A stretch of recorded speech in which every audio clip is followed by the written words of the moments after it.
Good morning. Good morning, everybody.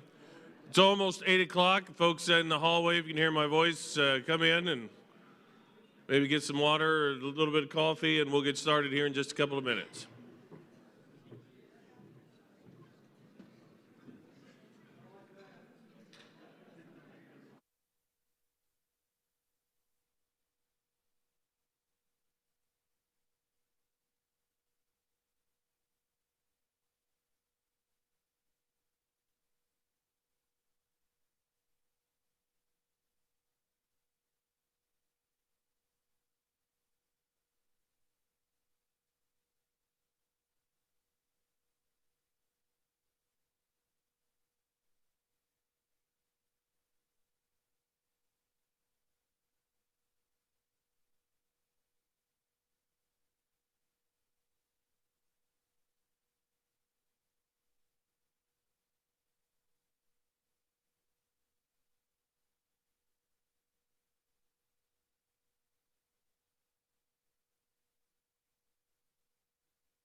All right, good morning, everyone. I'm DeLoss Jahnke from Illinois Farm Bureau, the RFD Radio Network at FarmWeekNow.com. It's my pleasure to welcome you to the 2024 Soybean Summit on behalf of the Illinois Soybean Association. I always appreciate the invitation. I've been emceeing this for several years, so I'm always glad to work with the folks at Illinois Soy. And I was especially excited about this one just because of the date, thinking it was February 1. January is finally over. Maybe we do this every year, but it just seemed like it went for 45 days this month, and so many adventures have taken place over the last couple of weeks. So now it's February, and all the way in, got to see the sun rising. I know people haven't seen that for quite some time, so that was wonderful. And now it's February. We can start saying things like, next month we will, or if you're a really early planning guy, you might say this month we'll do this or that, and it's getting close to time to start thinking about the 2024 crop. I was just in Brazil. I was on a farmland tour, got back a couple of days ago, and just remarkable to see out there. Was in a field, 4 combines were going, knocking down the last of the soybeans. Right beside it, what got harvested the day before. Some guy was broadcasting urea on there. They don't knife anything in there. There's no tillage. They just go, go, go. And then there were 2 planters that were right behind the other tractor. And it was just remarkable. But at the same time, they said we were on one field where they said some of the dryland beans wouldn't hit 10. We were on one where they were saying 20%. They were on another farm that said it was the worst crop in 40 years, where they had planted September 16 and didn't get a rain until December 22. So it was fascinating to watch. might be down this year, but you also see all these signs for more acres, more growth, more. So it's certainly fascinating to see. I want to keep on time though, so I don't want to digress too much. Today's program is packed with valuable insights into soybean production. During our keynote presentations, we'll explore management of high-yield soybeans while maintaining soil health. We will introduce ISA's on-farm trialing network, and they will also have a farmer panel, 3 farmers sharing management practices, agronomic insights, and sustainability goals. And then we'll have 9 breakout opportunities this afternoon, checkoff funded research, pest, disease management, cover crops, and much more. And then back here, a happy hour at the student poster research competition where you'll see cutting-edge research projects by students studying soybean production and trade show partners throughout the course of the day as well. Hopefully you all have a guidebook for the summit. That's your companion for the day. The agenda, notes, details about ILSoyAdvisor, and much more. And if you have any questions or staff members, you see the green shirts around that they'll be able to help you. A couple of things. Certified crop advisors can sign up for credits near the registration table, which is down there. If you're watching online, I'm on YouTube right now. Hi, Mom. My kids will be so indifferent about that. Instructions will be provided in the chat of each live stream on how to self-report CEUs. Speaking of which, so we're on YouTube. If you have to leave early or tell a friend at home if they want to participate, go to YouTube and search Illinois Soybean Association. You can find the live stream of the main room here as well as breakout sessions. Finally, for the Q&A segment of today's presentations in the main room and the breakout rooms, we ask you to please utilize the provided microphones when asking your questions so that the folks that are watching online can clearly hear them. So I think that's it for now, and wouldn't hurt to silence your cell phones if you don't mind that as well. All right, let's bring up Braun Kindred. He has, for years, served and had leadership with the Illinois Soybean Association. He's now the board chairman and will give a few remarks. Morning, Ron. Thank you, DeLoss. So I farm in Atlanta with my wife, Jane, and my son, Jay, and Jay is here with me today. We farm raised soybeans and corn on 1,700 acres. I'm in my 17th year serving the Illinois Soybean Association, my second time around here, and just really honored to be serving as chairman of this great organization. So, on behalf of the board, I'm pleased to welcome you all. I'm impressed at the number we have here today. This is kind of a wow factor. Just glad you're all here, and we hope you learn something today and take something back home that you can use on your farm. So we have a great lineup of speakers, topics throughout the day. You'll have the opportunity to ask questions, and I hope you do. That's the way you learn, and that's the way the researchers learn on what's important to you. I'd like to give a special thank you to our sponsors who made today's summit possible. Stoller, Exotic, Soil and Water Outcomes Fund, Benson Hill, Busey Bank, GDM. Today, these partners are sponsoring breakout sessions, meals, and coffee breaks. Be sure to stop and visit with them in the trade show area throughout the duration of the event. Please join me in thanking our sponsors.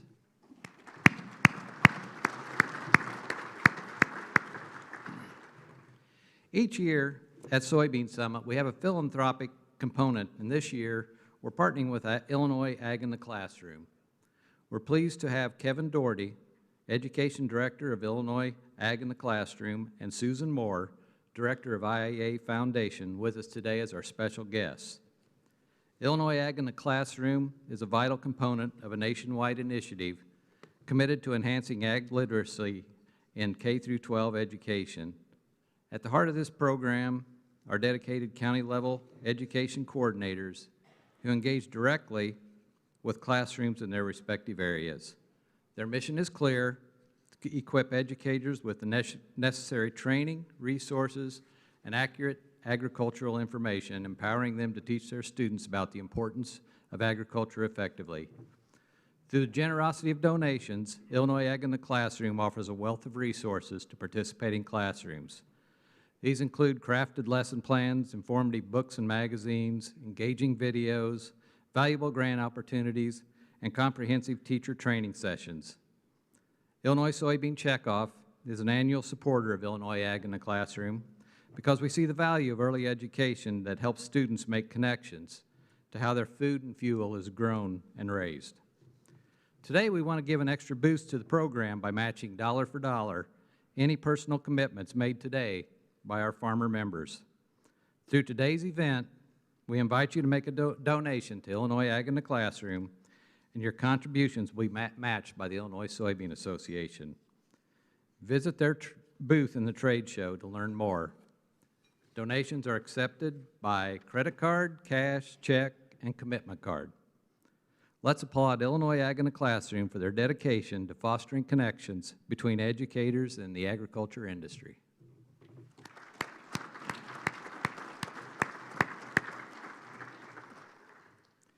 And as today's event comes to an end, the opportunity for learning extends beyond these sessions. Visit www.ILSoyAdvisor.com, ISA's online platform offering year-round agronomic resources. Find details on upcoming events, webinars, and actionable information through the Field Notes blog and online crop report during the growing season. Again, thank you for attending the summit today.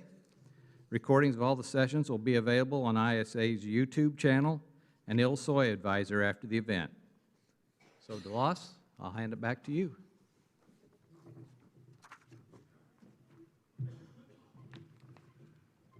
Thank you, Ron. I have one Brazil joke I want to tell. And if you were in Effingham a couple of weeks ago, I said the same joke, so I apologize for that. But you got to take some medications to go to Brazil, which is still amazing to me that someone competing with us for agriculture, you know, you have to take malaria and yellow fever and stuff, and I got a couple of shots and a couple of pills, and I'm still taking one of the pills. And since I started doing that, I've been having some really crazy dreams. I had one where I dreamt that I was missing, I wasn't at work, and I was missing my interviews, and people were lined up in the studio, and they were waiting to talk to me, and I wasn't there, and everybody was wondering about that, and it was a really strange dream. And then when I woke up, I realized I was actually in the studio, so I felt a lot better about that afterward. But thankfully, no reactions from the medicine, and hopefully the medicine certainly did its job while I was down there. But boy, it doesn't matter where you are, it's good to be back. It's good to be amongst local farmers. It's good to be back with friends, and also opportunity to meet some new folks as well. And with that, I want to start with our first keynote speaker. Chris Weaver is a sixth-generation farmer from Finksburg, Maryland, almost straight north of D.C. Farms with his parents, his wife Megan, and two kids, corn, soybeans, and rye for distilleries. And they pride themselves on working toward boosting yields while also protecting the soil and doing what is right for the ground that they farm. They started pushing yields in 2010 and have had great success, including soybean yields on non-irrigated land of 158 bushels per acre. Never satisfied with status quo, refusing to be told there's something they can't do, and as an ultimate goal on non-irrigated, no-till beans to hit 200 bushels an acre. So curious to see how he does all that. Please welcome to the stage Chris Weaver.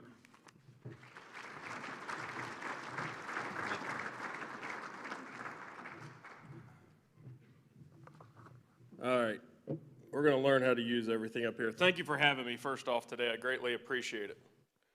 So, guys, I'm not perfect. I'm politically incorrect. So if I offend you today, get over it. All right? So when Porter called me up to ask me to give the talk for you guys, I was like, great. How long do I have to talk? She said, you have 45 minutes. I'll tell you everything we do in 45 minutes. There is no way. So I wanted to go over the highlights and how did we get started? And where did we end up? How do we get this? So this has actually been really fun for me. My father Anybody in here farm with 70-year-olds? Great. I have 2 children, one 7 and 9, and 2 70-year-olds. They just torment me all day. But this was fun putting this presentation together because it let us reminisce back to how we got to where we are. So I am a 6th-generation farmer. My son will be the 7th, or my daughter. And we do farm corn, soybeans, and rye. These guys are the companies that I work or deal with. I think it's very important that you guys know that ahead of time, because if I refer to one of them throughout my talk, you understand. John Deere Corporation, I actually am on a corn and soybean agronomy panel with those guys, where we're trying to work on making better sprayers, planters. You know, I have a friend that does the same thing for Case Corporation, so I'm not pro one equipment or another. So, remember the most important thing about farming. When you're looking at my fields, please pay attention to the road and don't hit the stop sign in front of our cornfield. The road sign. This was one of my neighbors checking out our fields one day, and he hit the roadside. He did not hurt a stalk of corn. That's the important takeaway. So, when I started putting this thing together and we started talking, I asked Uncle Tom and Dad, I said, what are the things that changed us? Changing our mindset. Dealing with nutrient management that we're going to get into here in a minute. So congratulations, you're here today to learn. Take away things. That's not saying I might not have the answer. One of these breakout sessions might be the answer for your operation. So first off, let's change our mindset. Get a piece of paper out. This is a great time. Write one thing on your farming operation that you're doing right. Okay? Take a minute. Write one thing on your farming operation you're doing right. Now, on the second line, write one thing that you're doing wrong or would like to do better.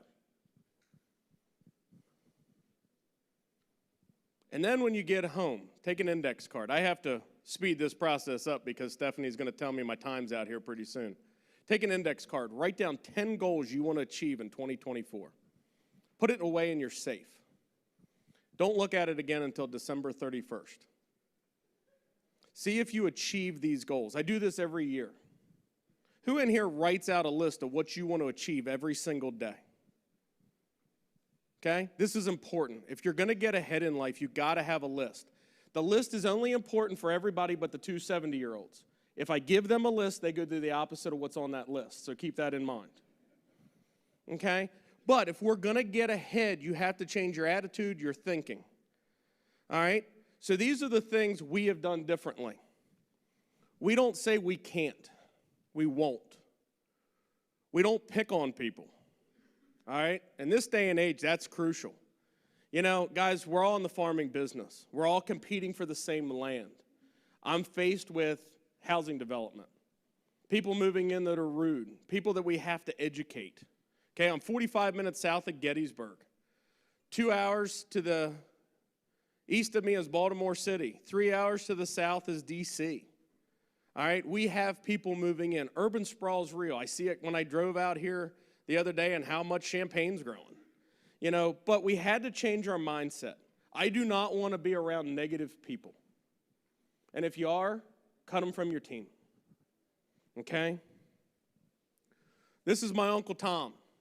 He came up with one thing that I've heard since I was a little kid. Control the controllables.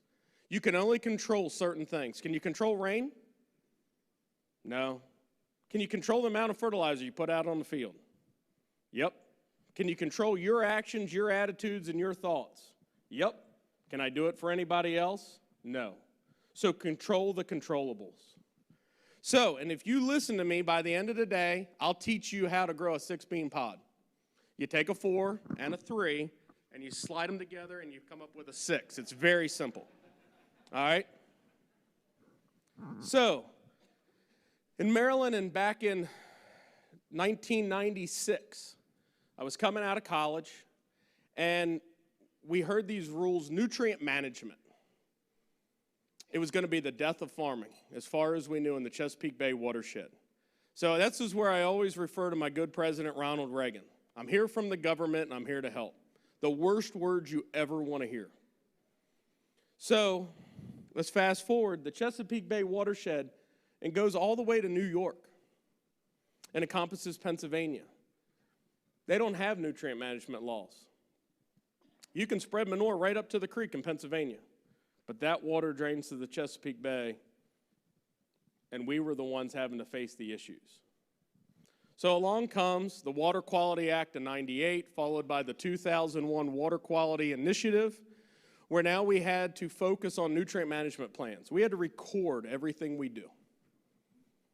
We get fined if we don't follow our protocols. We have paperwork for our paperwork. I hope you guys don't have to deal with it yet, but it's coming, let me tell you.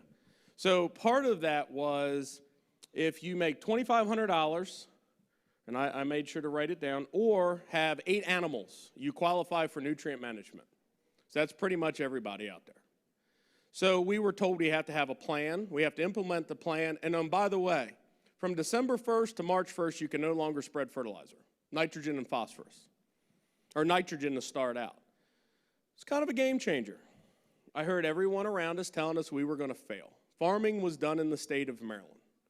Well, then we had Pfiesteria break out, and the Chesapeake Bay got red algae all through it. What did that initiate? The Phosphorus Act. So now we can't spread phosphorus between December 1st to March 5th, or March 1st, excuse me. Now you can't spread manure from December 1st to March 1st. So now we are being regulated and told how we were going to do it. All the guys around me kept saying, we're gonna fail. We can't increase yields. We can't do any better. I'm right out of college. I know everything at this stage, right? Every kid right out of college knows everything about farming. I was going to show my dad and uncle the way. What did my dad and my uncle say to me? Boy, I think you need to get an off-the-farm job. There's not going to be enough income here to support. So I said, okay. I was the youngest. So I thought at that time in my life, what was I going to do? So I went to the extension agents. They found me a job with extension. I worked there for a whopping 8 months. When I realized the Maryland Extension Service was already, and if you're with extension, you hear how I said Maryland Extension, was already 30 years behind. So I said, wow, what am I going to do? I need a job off the farm. I was talking to my dad and my uncle. I started looking at soil conservation. So I educated myself on what they did. And along the way, I came back to the farm in about 2008 to find out we can do a better job in farming. Foliar fertilizers, different techniques. This is what started driving me, the use of humics and sugars, okay? And it changed my mindset in telling my dad and my uncle, hey, I'm not worried if our FIV levels are over 150 and we can't apply phosphorus anymore. We can still do this. We can increase yield. We can do a better job of farming. So with everything going on, when I took over, I became president in 2012 of the farm. In 2014, my dad decided he wanted to take a role in local politics. I am so glad in my life that ended in 2020 for my father. So no, he is no longer in local politics. He's back at the farm. But we had to comply with all these different rules, different laws, and I promised my dad and my uncle I was going to boost yields. My goal is to be the first guy, no-till, non-irrigated, to 200 bushel beans. And that's tough. That puts a lot of pressure on me. I have my goals set out throughout the day. So the one thing that came about in 2014 after Dad took office, and he didn't have anything to do with this was state regulated, was now I get to sit for a 2-hour meeting every 2 years to show me how to spread fertilizer and to spread manure. Yeah, I get to sit for 2 hours to learn how to do what I've done my whole life. You want to talk about a waste of time. And they give me a nice card after I'm done. Okay? So knowing that we had to do a better job with the soil, knowing that we had to do a better job with everything else we were doing, this started changing our way of thinking. All right? And this is where we had to become progressive. The first thing that I realized is I need relationships. Okay? I need relationships with people that are going to be like-minded, thinking out of the box, that had my back. Okay? To this day, Stephanie Smith's up here. She's a great agronomist, has my back. Gabe, I've switched seed corn brands once in my lifetime. I've been with Gabe up there in that corner for over 15 years because of the relationship.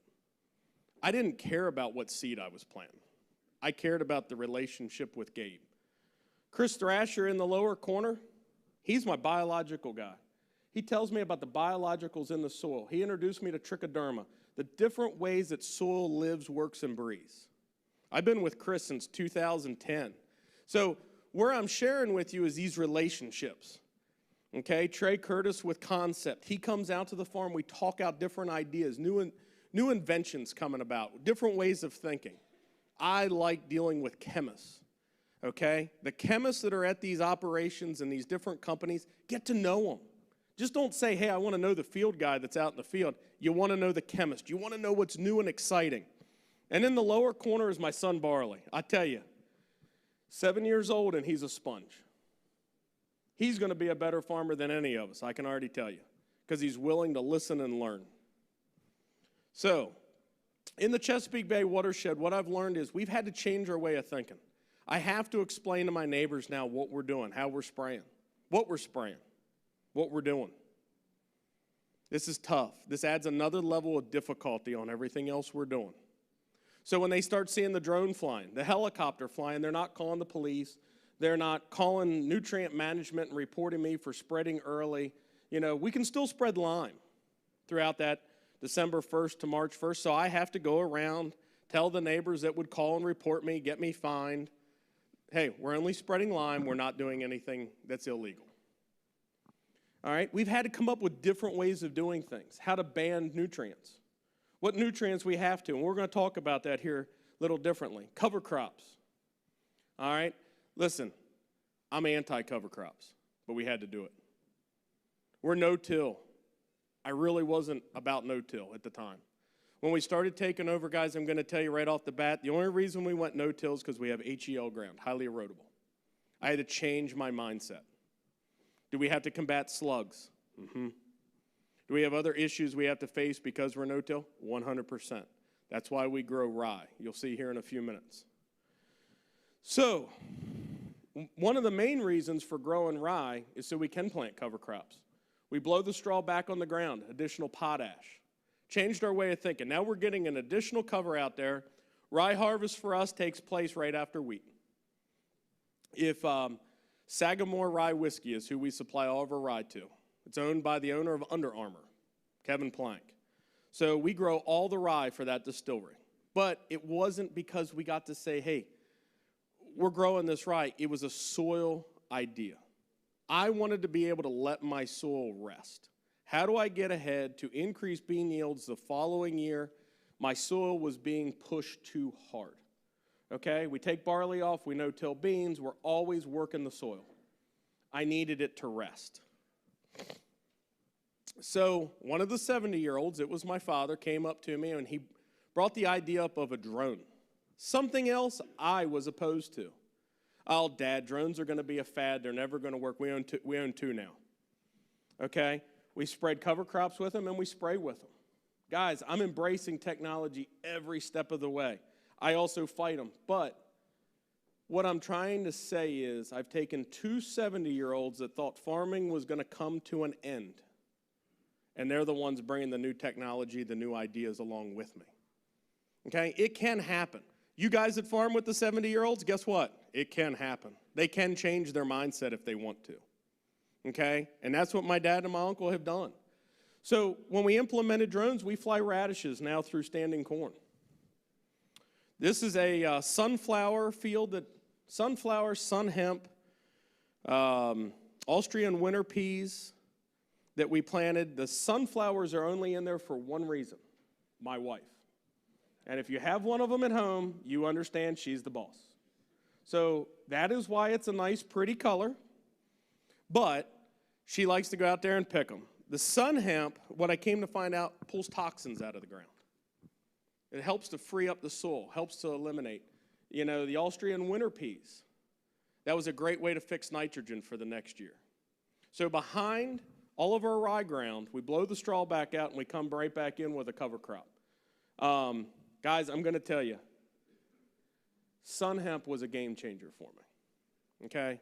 Sun hemp gave us a way to start taking the toxins, herbicides, pesticides out of the soil that I never had thought before, okay? And I am going to tell you, I love herbicides. I love spraying. Okay, if you're in the chemical business and you're in the room, you're going to love me. But we also do detriment to some of our biology as we're doing this. So we have to pay attention. We have to be giving back to the soil. Okay? Maryland has a cover crop program. Just so everybody knows, I don't know if you have one here in Illinois, where we get paid to protect the Chesapeake Bay. That's why I included this slide. However, there's something we realized. When we're flying the radishes through standing corn, their dates are too late. We actually go in around the 4th of July to start spreading the radish through the standing corn because we're getting a better stand. So there's some things here we're changing. And when the cover crop program first came out in Maryland, I said the extension office had failed us. Maryland was the first state to say, wow, nutrient management, let's focus on you guys. I think Des Moines Water Works was the next one, you know, with that issue that was going on, and then we had some issues down in Louisiana. But anyhow, what I was going to say is every researcher wanted to come to Maryland and tell you rye was the best thing in the world. Guys, rye is a terrible cover crop. It sucks the nutrients and kills your next year's crop. Do not use it. Look at other ways to do it. The researchers that were at Maryland, they weren't paying attention to anything. They wanted to get their names published and be the experts in cover crops. They didn't spend enough time researching and doing their due diligence. So make sure as we look at cover crops, or if you try, you're picking the right ones for your own operation. So when I came back and I became in charge, I decided I had to really focus on the soil. Guys, I attended the University of Maryland, okay? Not by choice, it's because I had to be home to work every weekend. I failed my first soils class. Why? Because I like the other 12 hours of college, not the daytime 12 hours, okay? And this was great putting this speech together. I did fail my first soils class. I passed it with an A the second time. Don't ask me why. I don't have a clue. I think my frontal lobe finally developed. I turned 21 and I understood some other things. But there were so many interesting things today out of that soils class that in 2010 to 14 I started focusing on. It's just not about NP and K in our soil. All right? The challenges we started facing when I went in and talked to the co-op man, oh, you need more NPK, more tons, more tons. That's all I heard about, more tons. I said, what about microbes? Couldn't get any answers. Some of you guys have probably been there dealing with it. So what I started finding is in soybean production, what microbes were alive? Where do I start? This was tough, okay? So I came across a guy in Georgia. He was a professor, and he started introducing me, and he said, son, and now look, I'll be completely transparent. That guy was nuts. He hated Roundup. He hated any herbicides, told me I needed to be organic and all this, and I said, I just can't do it. But he brought some good data to me. And the data was, focus on your soil pH and your calcium first. Lower your magnesium. Okay, so I started listening to him, and I started thinking about things. I focused on my calcium. I want my ppms about 2,400 plus on calcium. I want my soil pHs at 6.5 to 7. Okay, why? My biology thrives. Okay, so I started looking at other things. Once I got to the next step, we started spreading lime. Now, guys, I'm going to tell you something. In farming, we get lazy, right? The lime quarry that's down the road that's 5 miles, it's easy to get to. You can pull in with the truck, be back home. You can haul 25 loads in a day, right? Bad news. That's the wrong lime for your ground. You need to go to the place that's further away. Chances are the lime quarry that's near you is the wrong source of lime.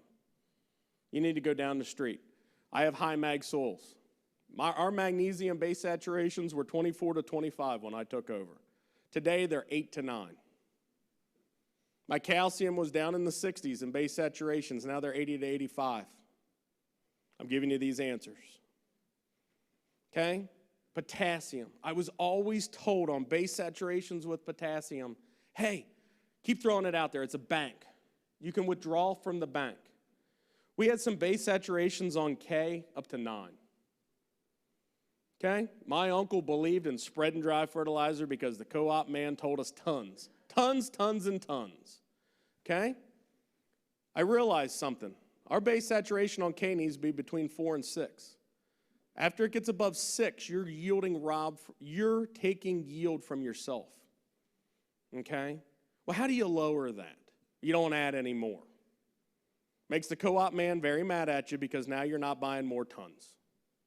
Okay? So, the last one is NA. And I don't know how to get that back up on the screen so you guys can see it. NA is salt. As we all get older, we have to reduce the amount of salt in our thing. This is where the 70-year-olds should all be shaking your head, yes. Okay, less salt, right? Soil's the same way, less salt. Okay, every company out there that says, hey, we're a low-salt fertilizer, they're really a low-salt fertilizer, correct?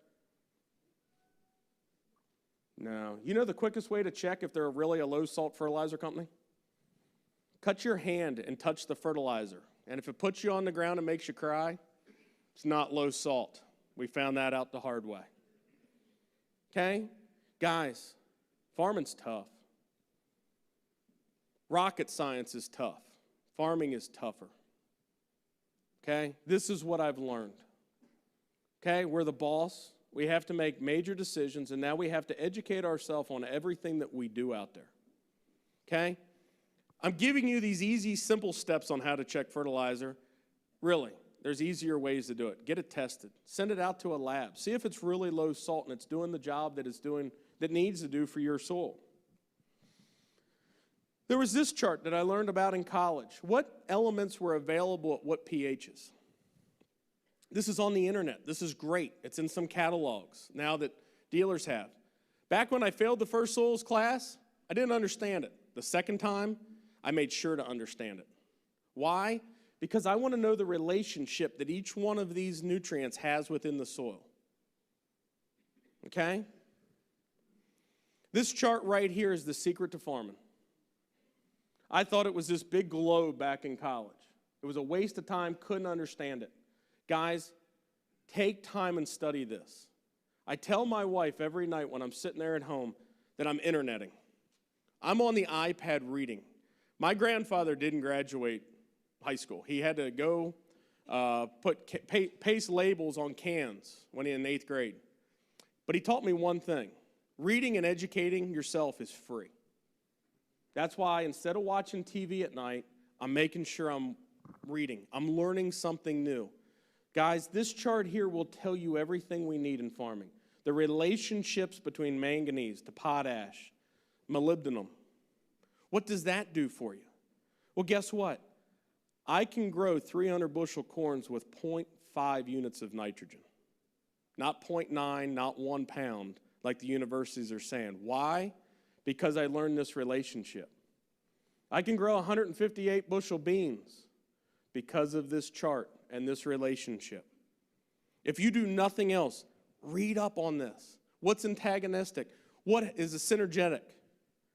I'm promising you, you'll learn from this. The secret to growing beans is right here.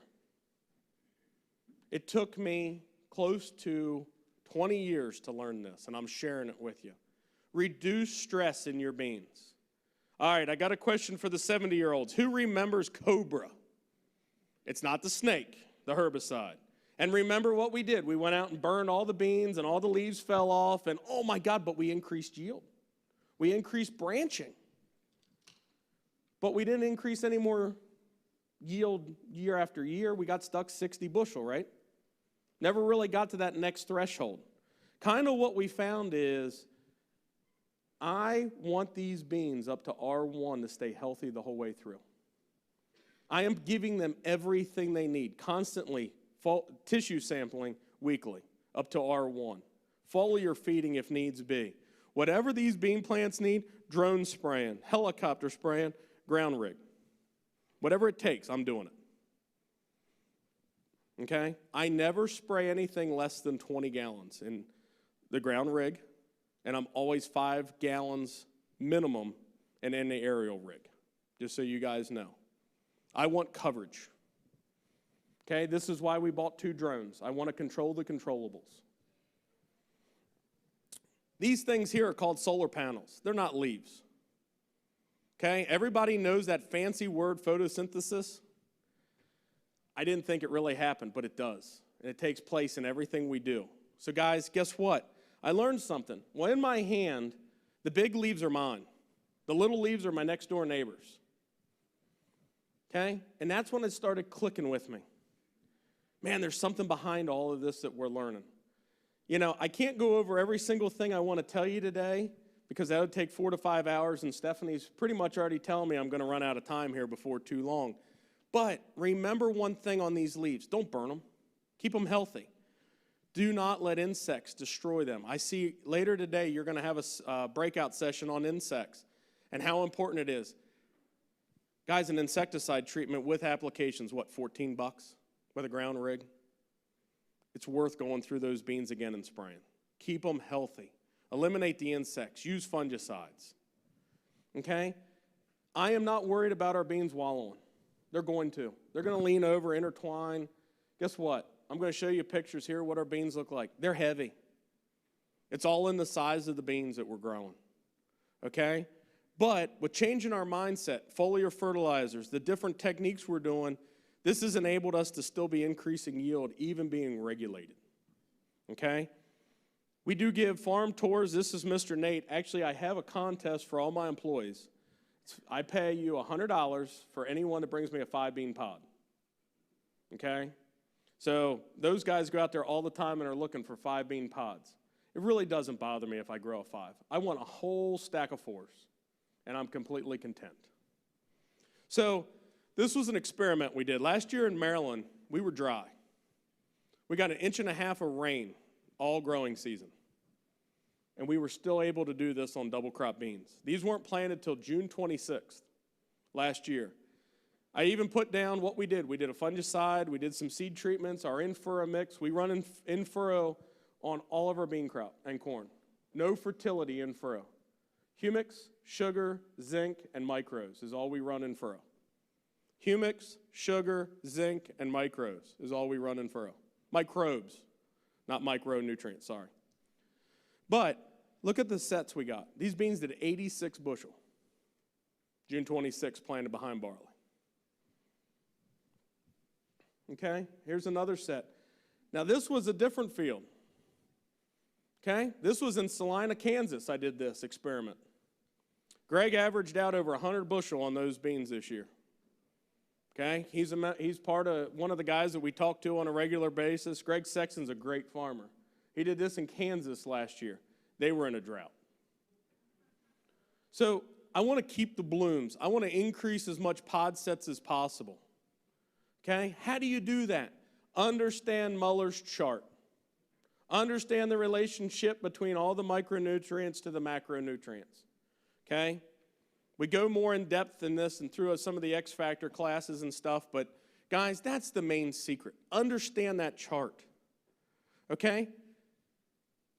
I don't know about anybody else. My farm's always open. I'm 45 minutes south of Gettysburg. Porter knows how to get in touch with me. My farm is always open. Anytime you're out in Maryland or near there, you can stop in. We give farm tours. We want to show you what we're doing. We will stop. We've had guys from Brazil, South America, random farmers that are taking their family to the beach. A couple guys from Kansas stopped in, Kentucky, Indiana, throughout the years, all over the country, stop in. We'll stop what we're doing and give a farm tour. Mr. Ed that works for me, that's all his main job is. Give farm tours. He loves to talk and feed you plenty of crab meat. Okay, that's his job. So I put this picture in here, and I do this for a reason. This field here was taken back in 2018. I had a great agronomist, wealth of knowledge. Trust the man, his name is Joe. I trust him to this day. We were growing a bean, it was a 3-6 bean. He came out to the field, he said, Chris, you're on your way. You finally did it, congratulations.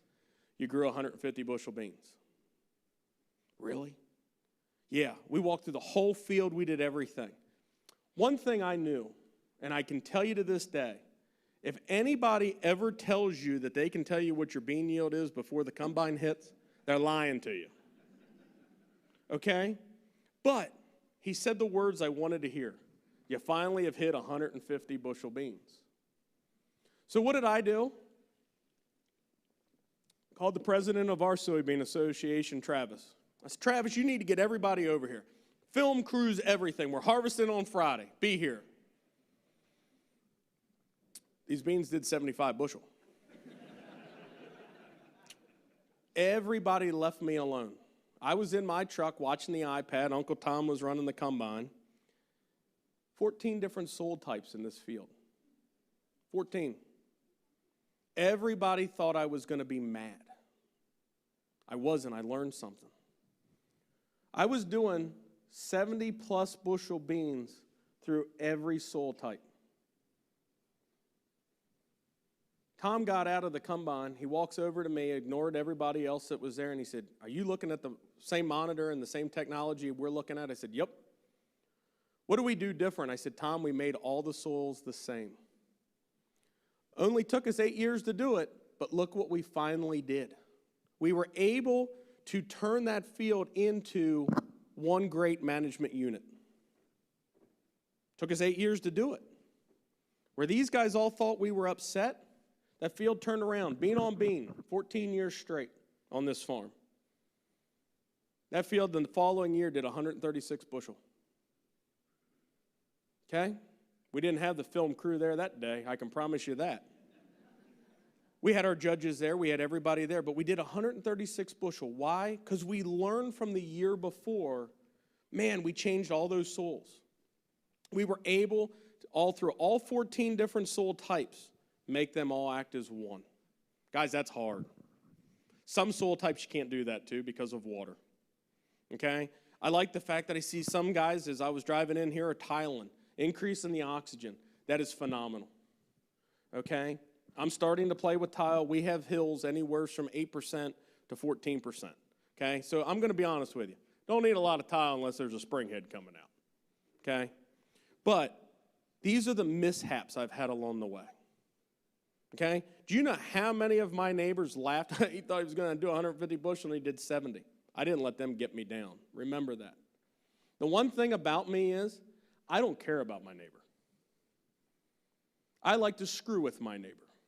I am the first guy to take the planter out.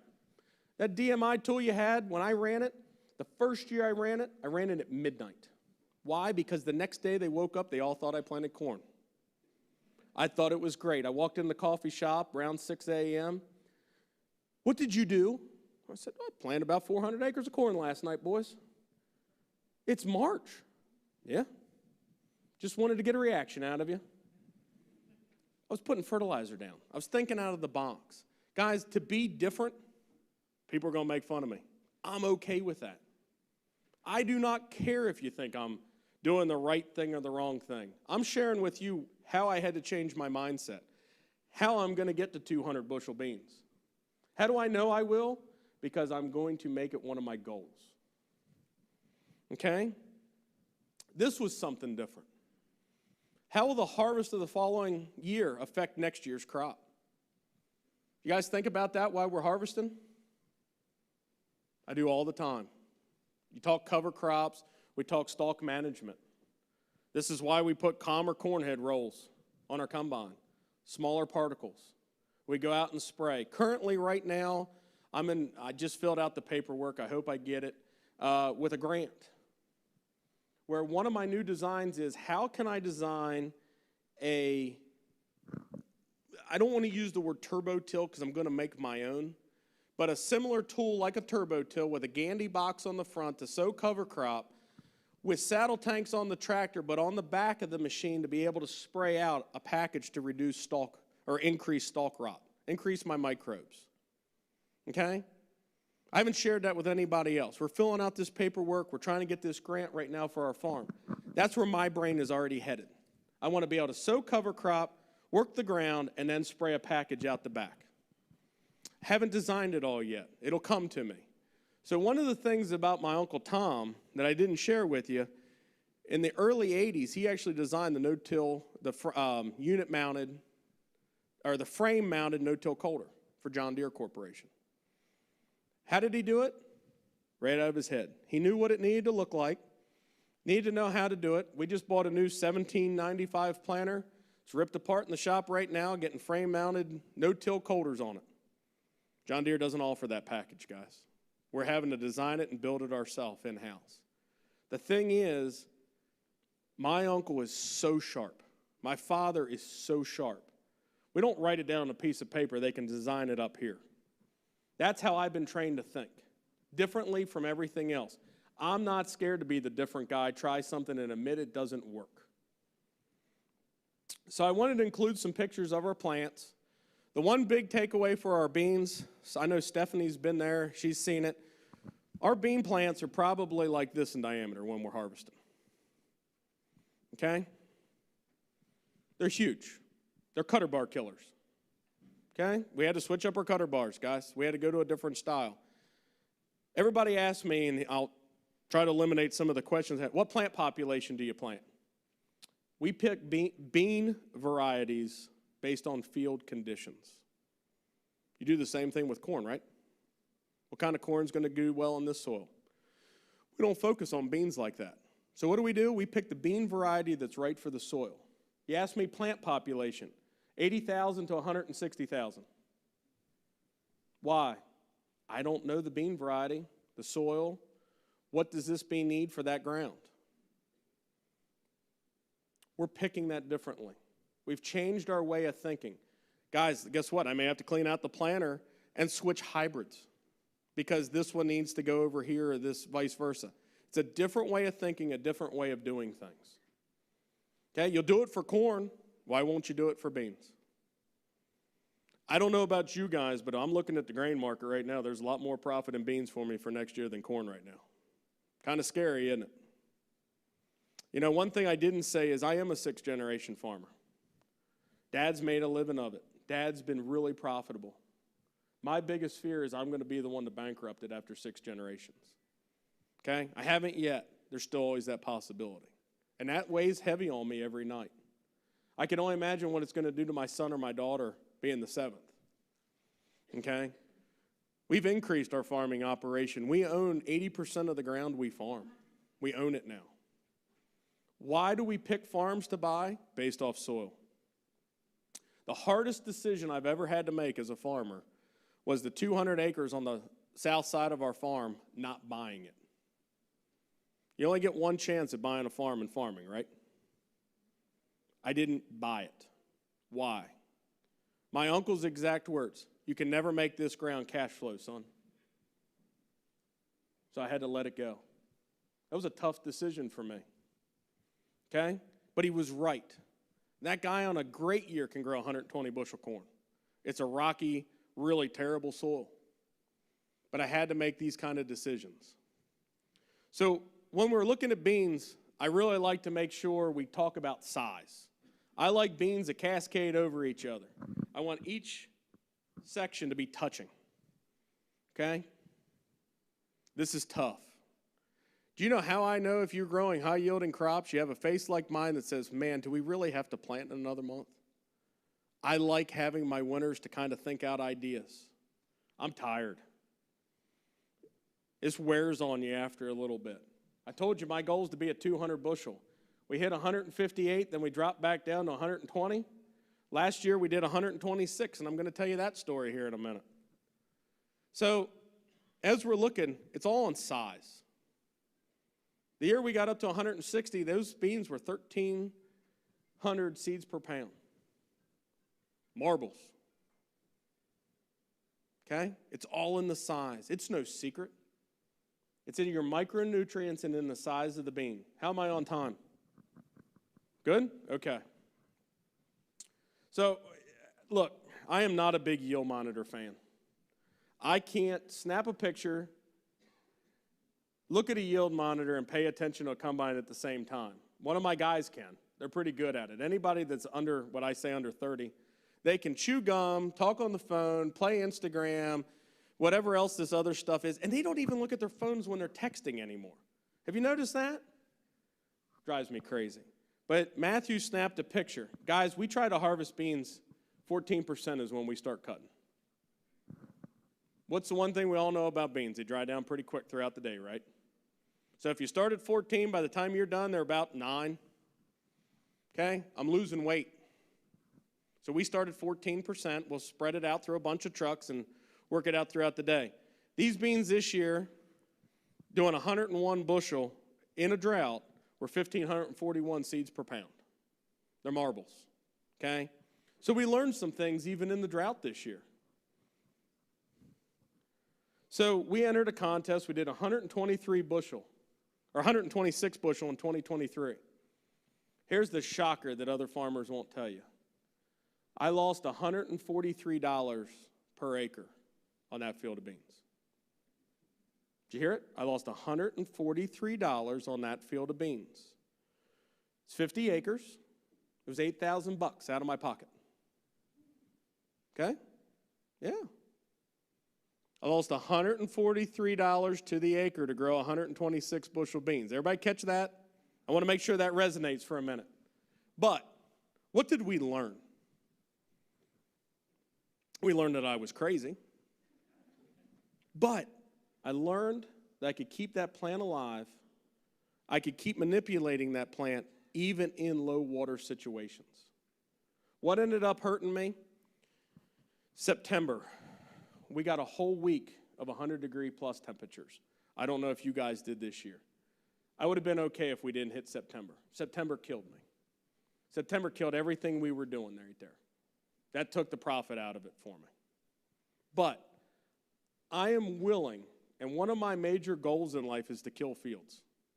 Okay? I want to see what is the maximum amount of nutrients I can push in a field and kill it. I haven't been able to kill a field yet, and I've been trying. Okay? But I wanted to share it with you. We lost money there. We made money everywhere else. Okay? Even in the drought this year, our farm average was in the high 80s. Okay? Over 600 acres of beans. So as I'm sharing this with you, this is the stuff we have to pay attention to too. Okay? You have to know when to say no more spraying. When am I done? I'm willing to lose $8,000 on 50 acres because I'm willing to learn to get ahead for next year. That's a tough pill to swallow, I know. $8,000 on 50 acres is still a lot. Back in 2022, we did 122 bushel. Currently, the guy in the upper corner with the sunglasses, that's Matt. He's the Chief Soil Health Advisor for Syngenta for the whole world. So I'm working pretty close with Matt to see, hey, what other microbes need to look at? What else can we do? All right, guys, don't accept the status quo. Just as a farmer, don't accept the co-op down the street. Get out, challenge yourself. And this is not a pick on the co-op guy, okay? Get out and educate yourself on who else is out there. Who else can I talk to, okay? When I was right out of college, I was arrogant. I thought, hey, I know more than these people. At 45 years old, I'm still learning. And guys, I'm going to tell you today, that guy there is a big, huge help. Did I meet him through any other thing but how I think?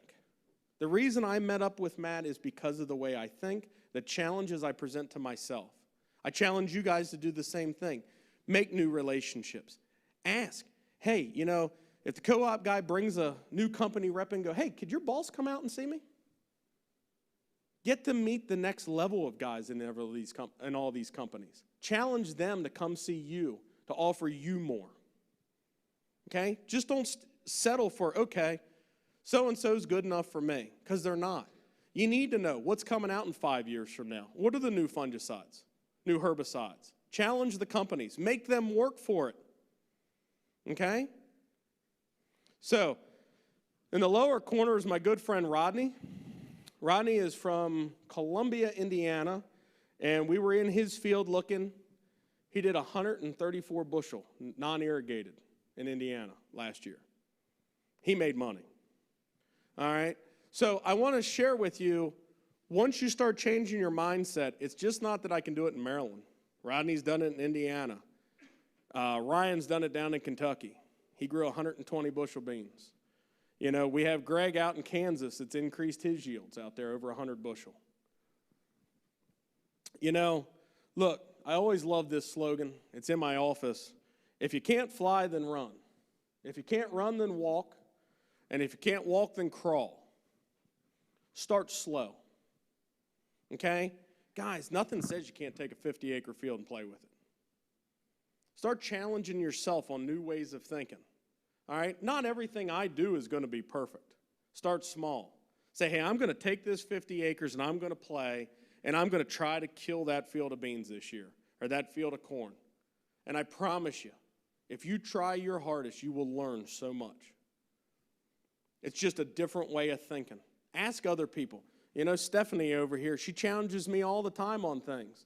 Porter used to challenge me. Now she's with you guys, and you guys are lucky. Call her up. Challenge her. Okay? But don't let these reps sit behind their desk at their office. Make them come out in the field. Make them help you increase your own yield. So one thing I want to share with you guys, we have some big news coming. It's called Yielding Generations. Self-plug for myself here real quick while I'm up here. My friend Rodney from Columbia, Indiana, we're starting our own YouTube show.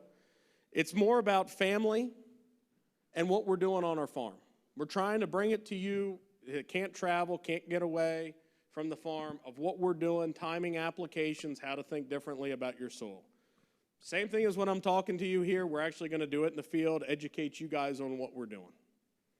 You know, we just feel that we could hit more farmer audience. That should be coming out here in February. We're very fortunate. We have 3 great sponsors: Locust Ag, Concept Ag, 4 sponsors, Golden Harvest Seed, as well as Meristem. So I do thank you for listening. This is another one of my favorite quotes. So I'll leave you with this. If there's any questions, guys, I'll be around till noon, or you can feel free to ask them now. Everyone is asleep. I'm sorry. Now, are there, so we make sure we get it on YouTube for the video, are there microphones floating around? Is someone running microphone?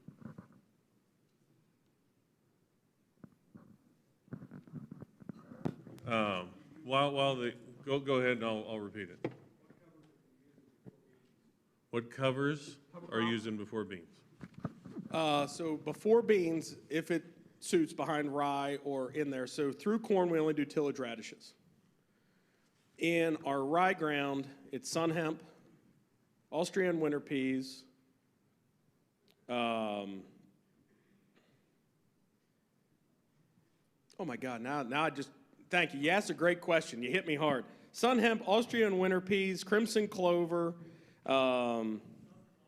sunflowers, thank you. See, now you guys are helping me out. See, this is even great. And there's one other one that's in there too. I'll have to look at it. I'll get it for you. Yeah. But we're just drilling that in.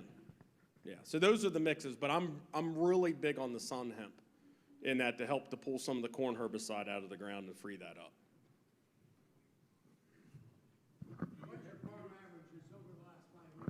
My farm averages?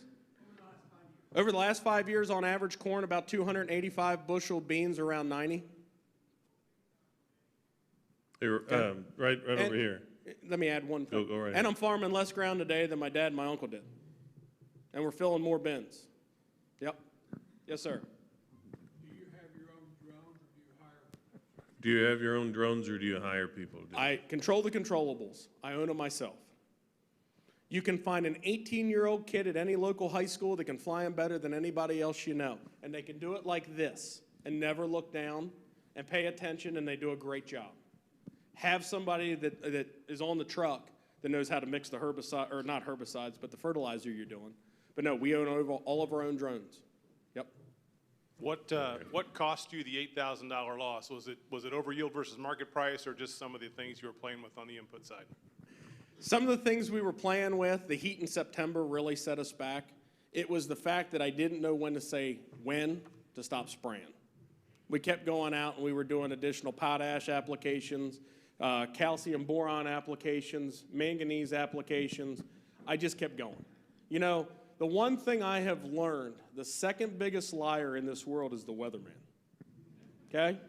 He is right only about 50% of the time. Okay? He kept telling me it was going to rain. So one of our issues was I was actually believing him, so we kept spraying. But no, it was the over applications. Me not willing to quit is what cost us that extra money. Could you comment on that red soil where Kip Colors is in Missouri as opposed to where you're at and where we're at here in central Illinois? So I've never been to Kip's farm, so I don't know. Is it red clay? Okay. So we have a silt loam. We have clay soils. We have a red clay-based soil, too. Our soil types can vary throughout. It can be heavy clay to a loam. So I can't comment on his soil versus yours, but I can tell you that throughout the country, where we've been working from South Dakota all the way to Kentucky, I've run in all different soil types. The main number one thing that you need to change based on your soil type, clay, silt, sand, is your amount of humics or fulvic. Okay?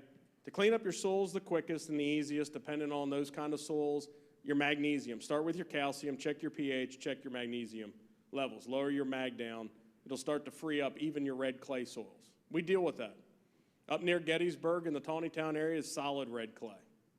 So we play a lot with different humics, fulvics, different ratios. You know, we have to adjust anywhere we go. Does that answer your question? I don't know his soil type. Right here. What soybean seed size are you planting?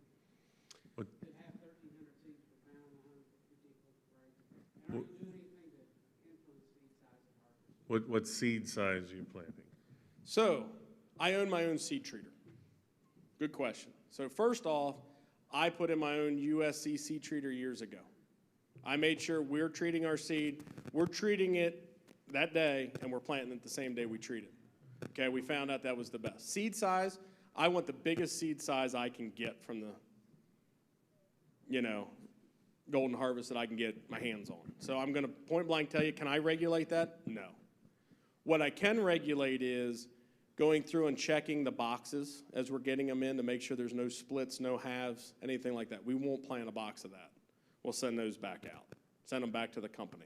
I'm checking every seed as we go through.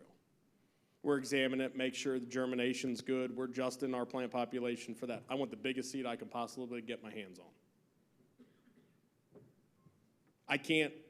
Sometimes I can't get the biggest seed, but with micronutrients, you'd be amazed at what you can manipulate some of those smaller seeds, those 2,400s to 3,200 seeds per pound seeds to grow into.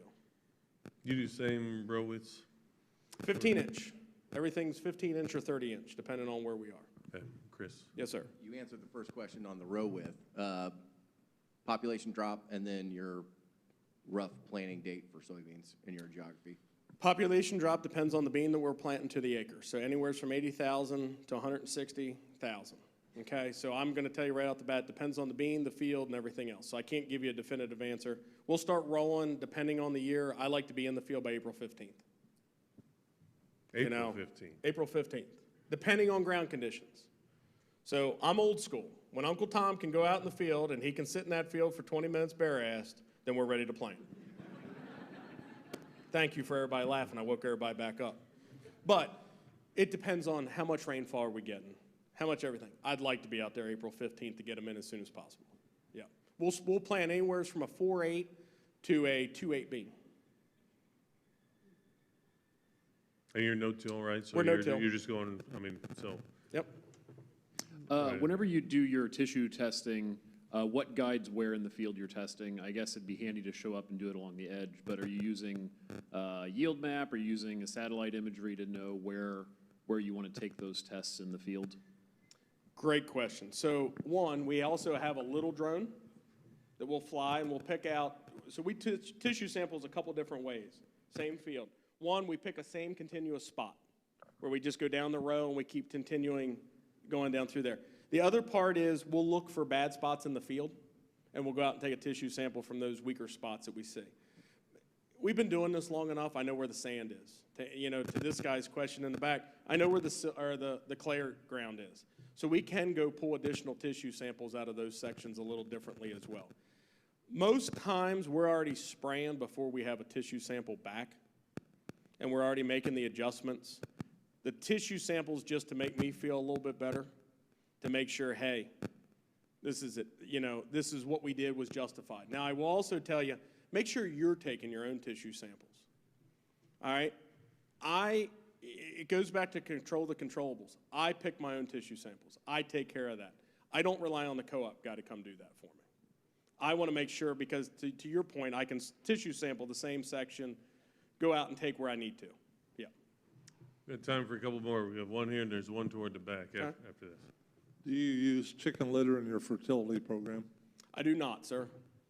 We have a cattle feedlot that we run about 200 head of cattle. It's not enough to cover all of our ground. We started spraying years ago. Dad's in charge of the feedlot. We started spraying our cattle manure with humic, sugar, moly, and a mix of microbes we came up with to actually reduce the amount of manure. One of the limiting factors on the cattle litter that we had, we were noticing if we were spreading any yellow straw, it was taking too much nitrogen away from our crop to break it down. So we started breaking it down now within our own feedlot facility. One thing about Maryland, guys, our feedlots are all roofed. Cattle are full containment. Any water running off, we have to make sure that we're containing the water runoff. So it runs off separate. So it's like, the one is, 80 by 280?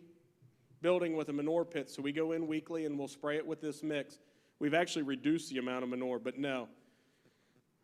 Chicken litter, when fertilizer prices went up, it skyrocketed with it, and I just didn't follow the trend. So no poultry litter, no turkey litter, nothing like that, just the cattle litter or the cattle manure that we have from our own farm. That's interesting, because when I saw 158, I thought, man, that chicken litter must be something. So Nope. now we're on more of an even playing field here. So Yes. that's good. All right, in the back.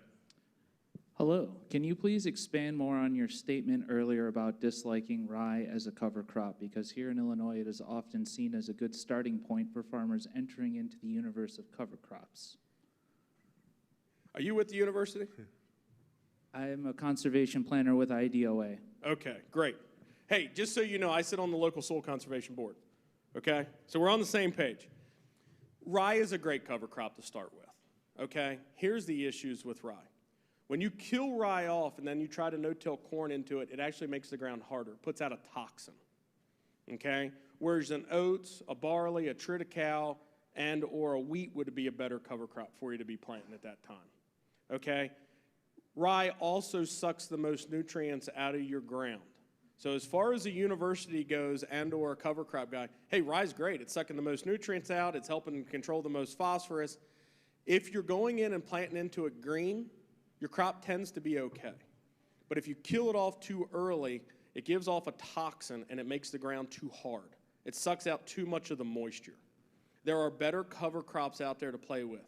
Rye is everyone's starting point. Why? Because it always comes up. It can be just thrown on the ground and you're getting a great stand. All right? That is the number one reason that rye is what everybody promotes first. I believe the doctor's name was Dr. Frank Cole, and I think he left Maryland, went over to Ohio State. He just wanted to make a name for himself. He's back in Maryland now again. We didn't want him back, but he came back, okay? And the problem is rye was the quickest way to do research, to say it worked. Now we're finding out, hey, what about these other blends, these other mixes? All right? Guys, I'm going to tell you something. Soybeans are a great cover crop. All right? Put that in some blends. Try that too. We don't know the possibilities on what cover crops can do for us. We're still learning. I was anti-cover crop at the beginning. I still am on certain aspects of it. But to your point, that's why I'm a little reluctant on rye, okay? Did that answer that? Yes, it did. Thank you for expanding on that. We have time for one more. We want to stay on time if we can.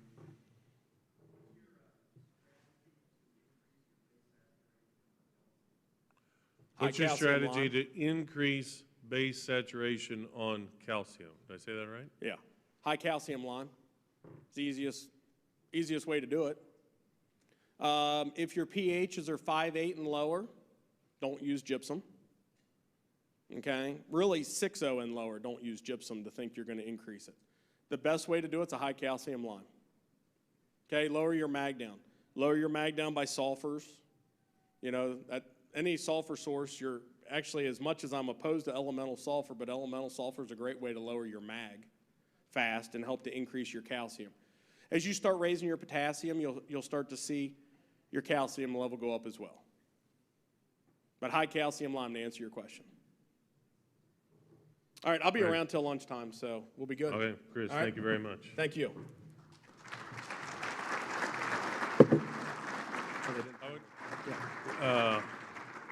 Stu with the camera will probably want to talk to you, and Rhiannon is next to Stu. She'll want to talk to you as well.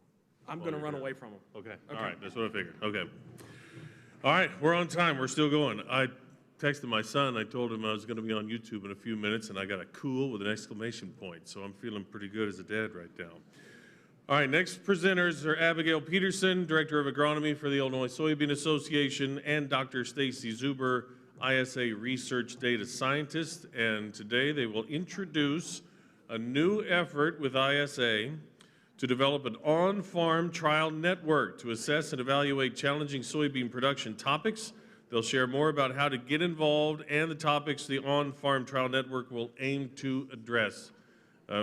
Really impressed over the last few years the association's commitment to research and learning more throughout the state about what goes on and how we can get better. So please join me in welcoming Abigail and Stacy.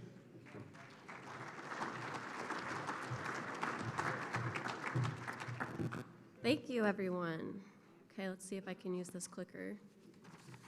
I want to extend another warm welcome to everyone here today. My team, the Illinois Soybean Association, couldn't be more thrilled to see you all engaging with us, supporting the efforts of your researchers, of the farmers here that are bridging together their research and education on their fields to help hopefully influence something that you can take away on your operation and moving forward.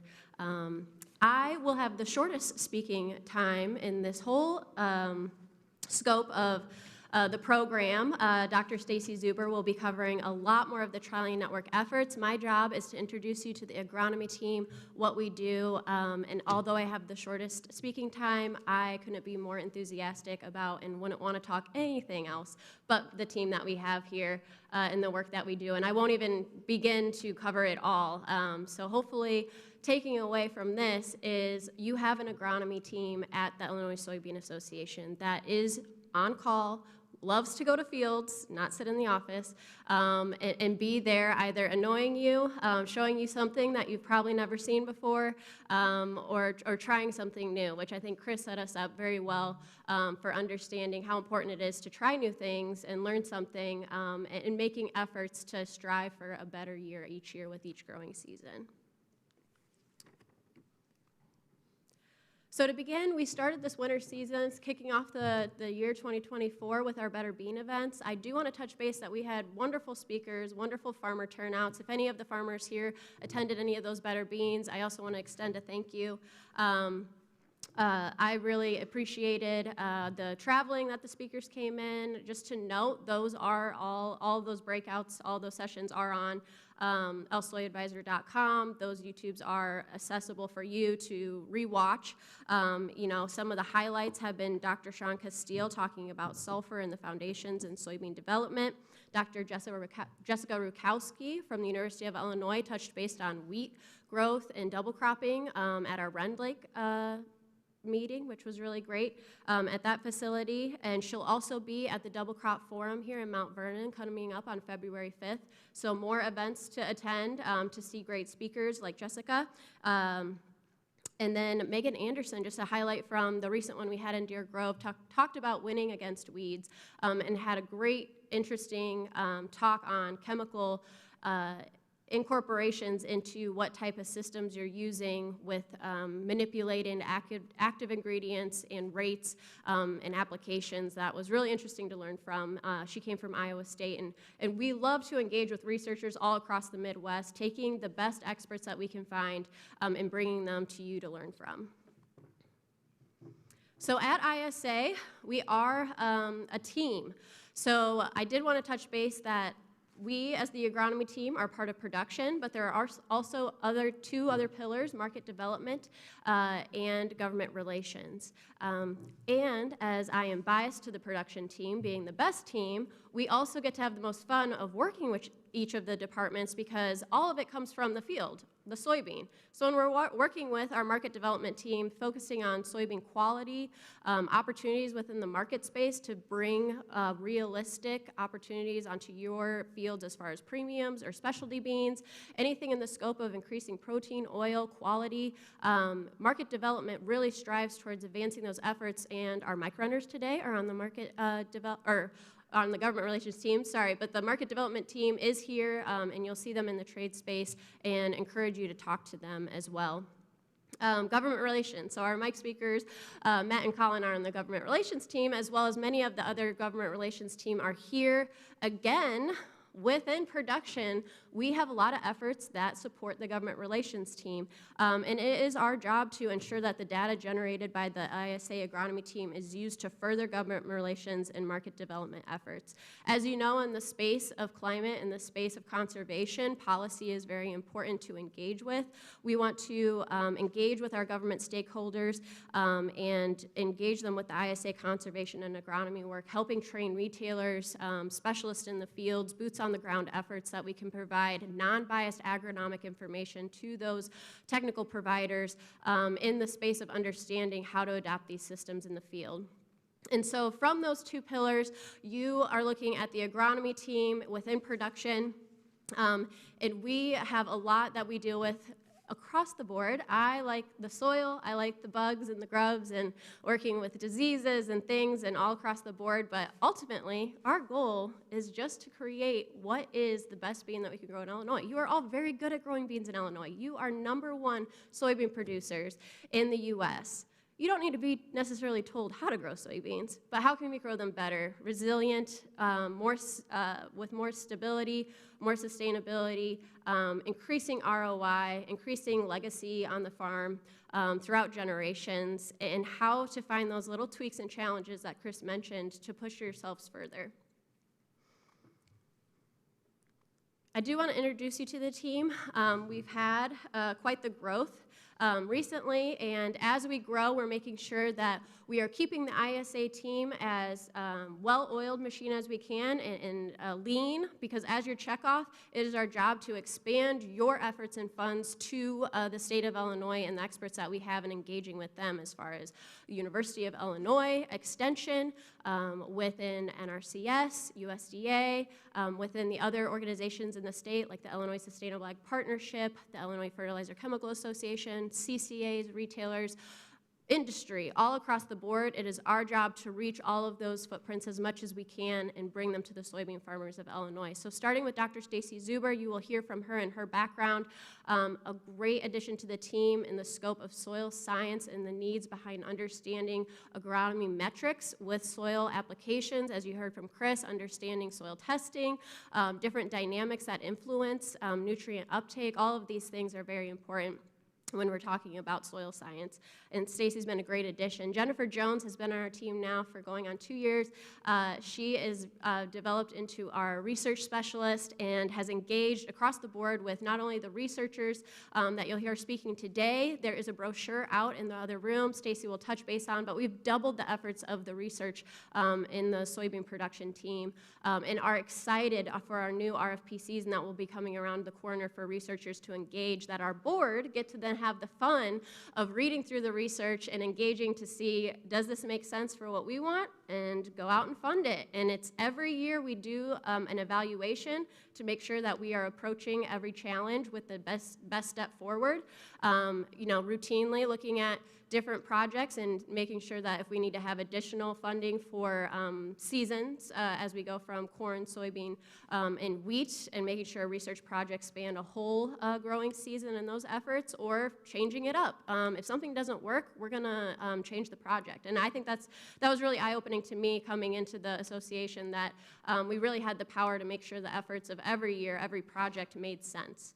And Jennifer does a huge engagement with those researchers as well as the students in the state, which we have a huge investment in as well. We think the future of Illinois relies on the next generation of students coming through the doors, whether they come from an ag background or not, needing engineers, scientists, plant breeders, plant pathologists, anything across the board within agriculture, with there's so many careers to engage with, we want to make sure students not only get the opportunities to find and engage what they like and see in agriculture, but also keep that talent in Illinois and keep them proud to be working within Illinois and Illinois farmers and engaging with the challenges that we have here. Deanna Burkhart, our producer and field services administrator, it was very important within starting the efforts within this team that when we were starting the on-farm trialing network, we had a very strong engagement from the get-go with our farmers and producers that are going to be in this program. As I have worked on programs in other organizations and have been able to see within the state what is available for programming, it's when it's lost in translation from the farmer's understanding of what we're doing to the actual program they're enrolled in that things start to crumble, and we start to see that those efforts are actually well spent and the farmers aren't getting the value that they need. Deanna's job is to make sure that the farmers that engage with us are receiving the data that we are partnering with them with, that they are receiving valuable information, and that their feedback is heard. That was very important when starting this program, and it's very exciting to have Deanna on to also work with the field staff that we'll have that will be working in your fields, doing GPS, spatial needs, things that fall into an agronomist's work that Deanna needs to help coordinate, soil sampling, tissue sampling, all across the board. So it was very important for us to keep Deanna making huge efforts in that space, as she has had a career background in industry within breeding and relationships with making sure efforts are continuing in the pipeline within industry breeding networks.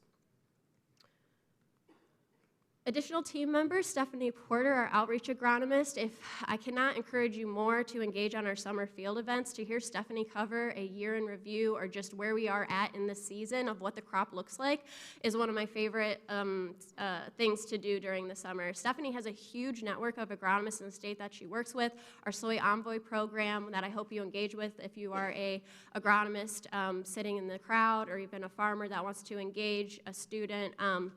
The Soy Envoy program even lets her see more of the state than ever before, and seeing her being able to talk about what's happening in the field at the moment is worthwhile to know what to implement moving forward. If we can address any concerns, like Chris said, reducing stress before R1, making sure those beans are happy and healthy as long as we can to make sure they continue to a great harvest.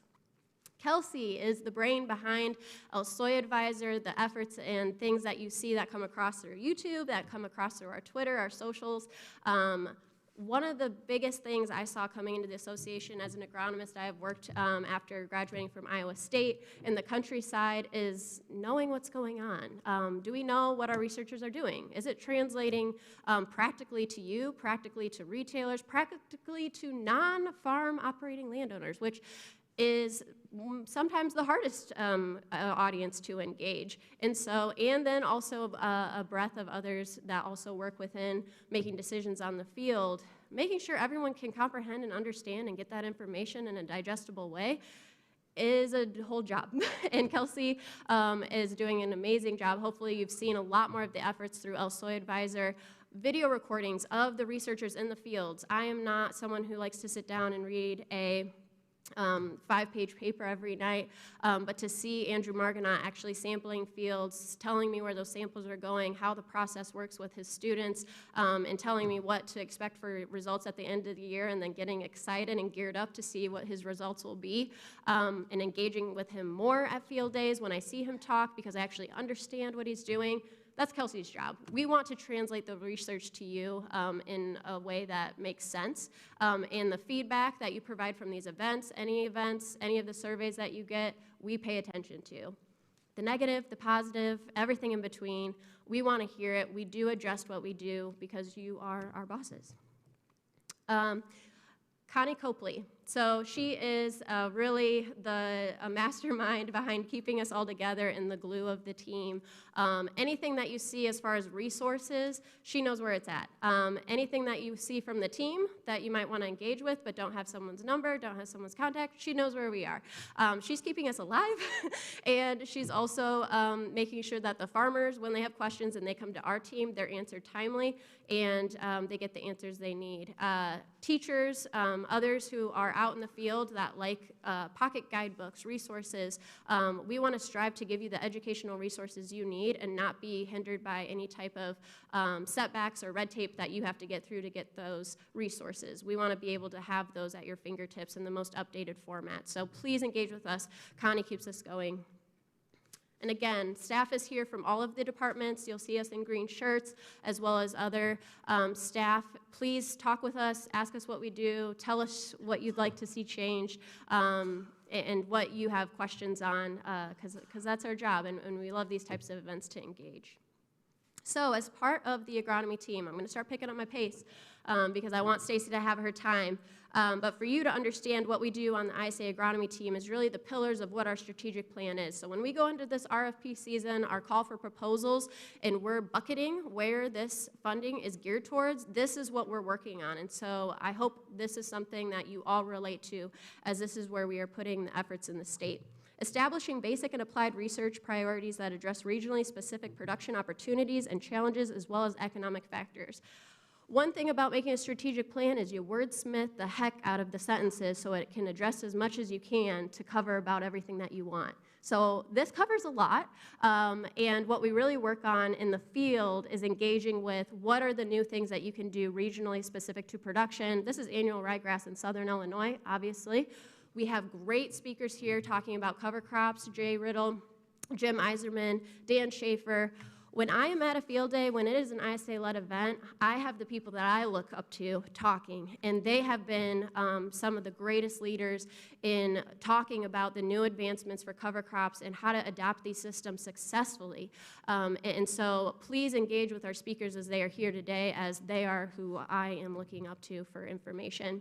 And so engaging on new technologies, keeping that soybean plant healthy and happy, and making sure that regionally we're addressing specific factors, as you'll see, like something like RMA, when they increased crop planting dates for soybeans, the work from the Science for Success, which engaged checkoff funding to get efforts to make sure that you guys who plant very early was considered in the next round of increasing insurance cropping dates. That's what we work on. So the data that we collect from you as farmers is very helpful across the board of what we work on. And making sure those, like I said, those beans within crop development. We have Dr. Connor Sybil here and AJ Woodyard. I always love hearing them talk about how they see what are these key factors to advance soybeans in your field. That's all what we address. But you know, at the end of the day, what the real pest and problem is, it does come down a lot to the same thing that you all across the board talk about, and you might think I might say water hemp, but it's been deer. It's been deer has been the top priority at every single field day that we talk about, so when I say we listen, we listen. So as we work on every single pest, I love working with bean leaf beetle, stink bugs, Japanese beetles. We do know what's really eating those beans too and causing, wreaking havoc. So we do love to engage on all your issues in the field. Coming up next is to build partnerships with both public and private entities to augment ISA's agronomic research and educational programs. I hope you see ISA as a strength in Illinois to enhance what work we have going on. To engage with Dr. Giovanni, Dr. Andrew Margonaut, our new plant pathologist, Boris Kimaletti. They are all in the state working as hard as they can't be everywhere at once. It is our job to make sure that their information is being able to get to you, but also get them to you. Do the heavy work of organizing, keeping things going for a field day, and get them out to you. If they have educational efforts that they'd like to engage with you with as far as putting something on your field, like Dr. Nick Sider is here today going to talk about insects in the field. If he has something that he wants to do with seed treatment with insecticides and see real on-farm adaptations, not just from one place in Illinois, but scoped out throughout, you know, how do we get farmers to engage? We hope you see ISA as that hub to see more university research on your fields.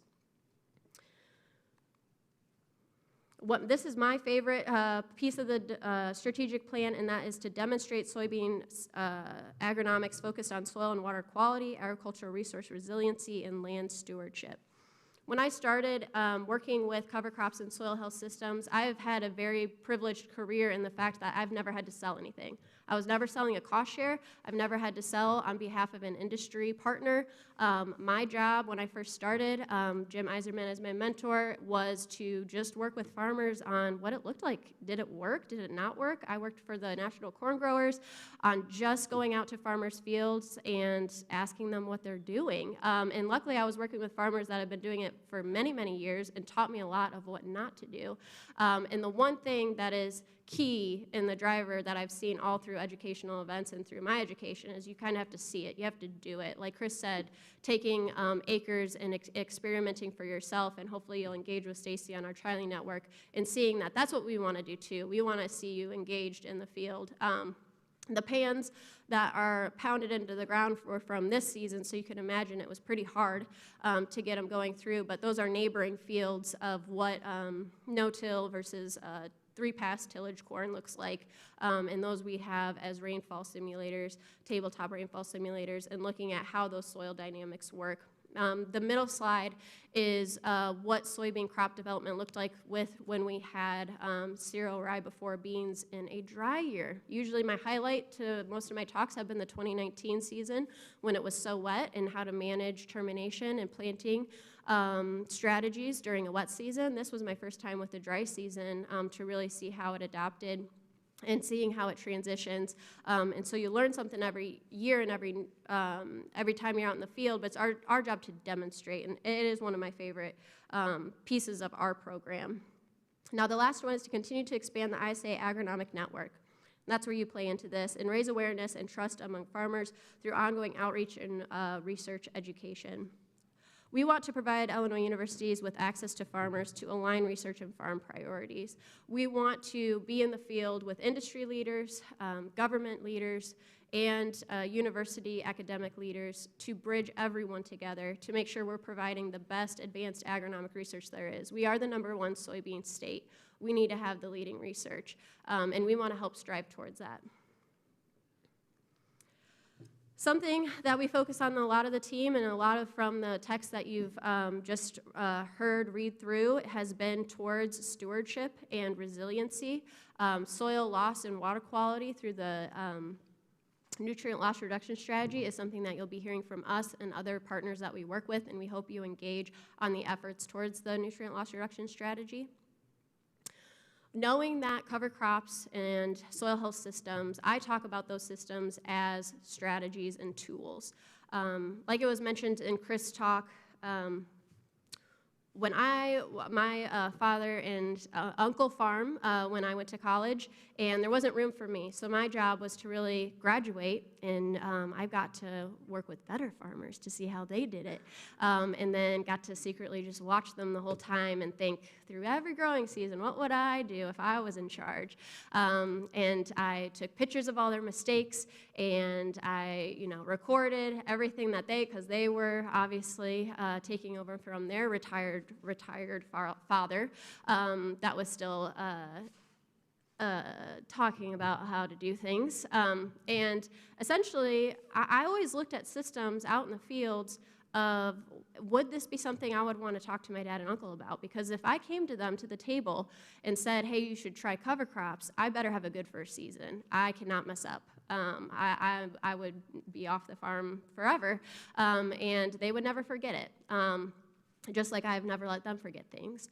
And so cover crops has always been a tough one to start to talk about because it can have very conflicting either interest from farmers or just how it's approached.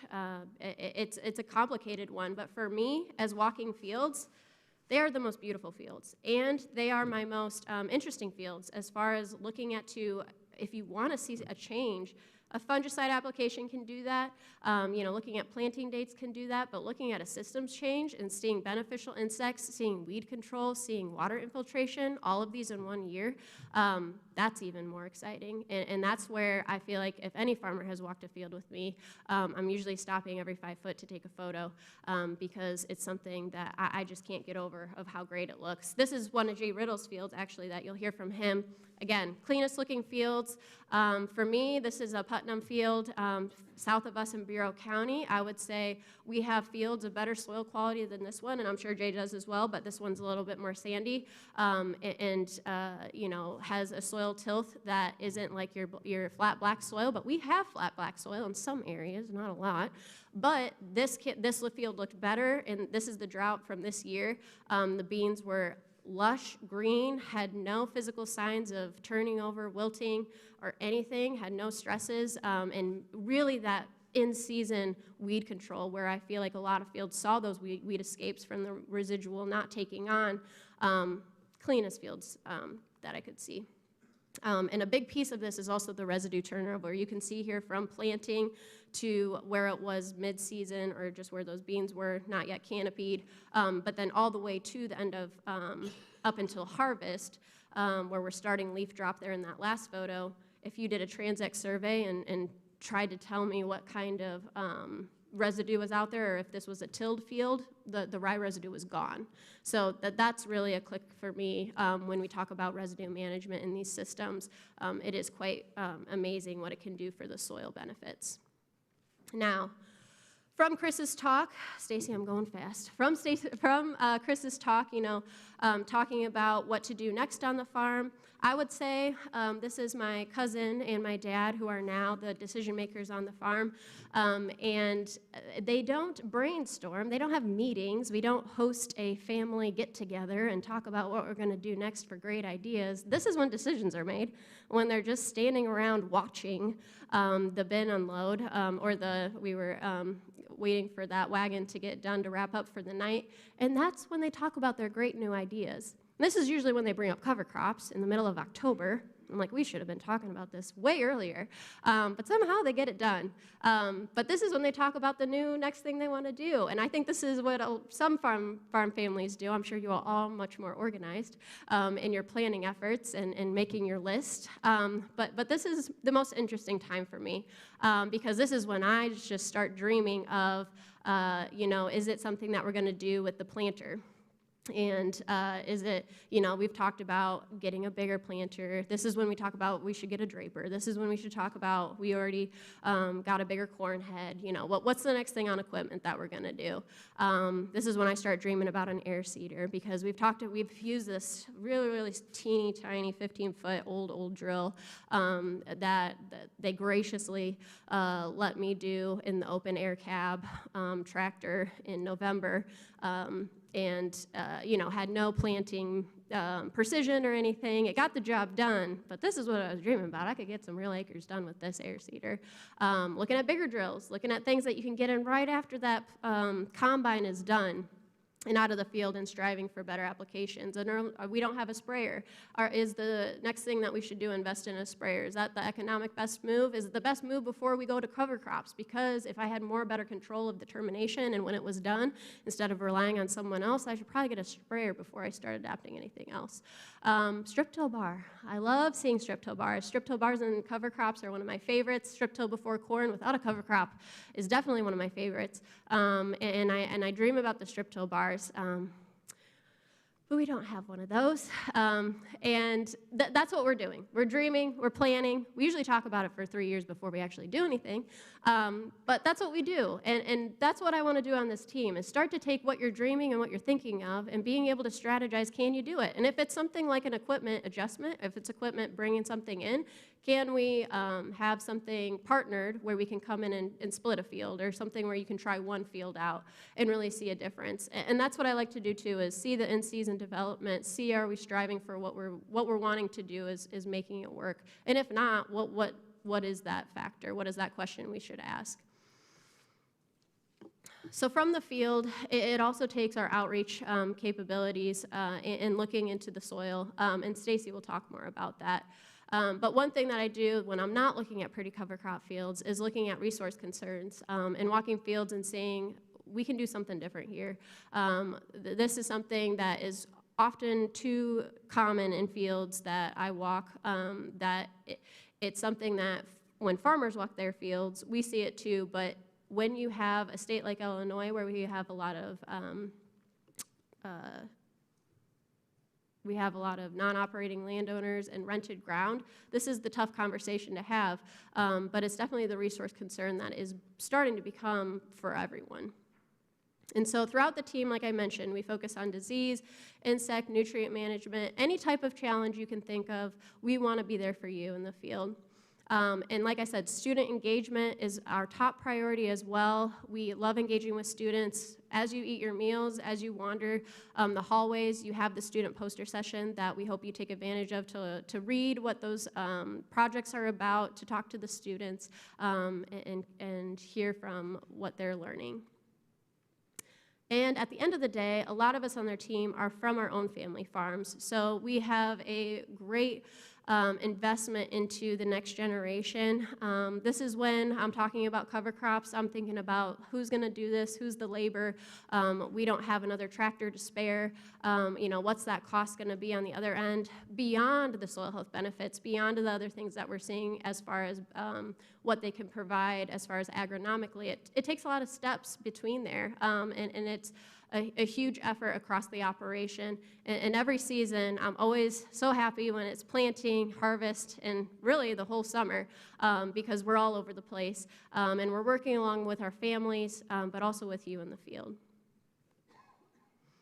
And so, like I said, when you see us at field days, we'll probably be talking about our own fields, and it's always a pretty harvest on Peterson Farms, but once in a while, it is always fun to make fun of them, and to make sure that I can, when I'm far away from the farm, really say what I want to.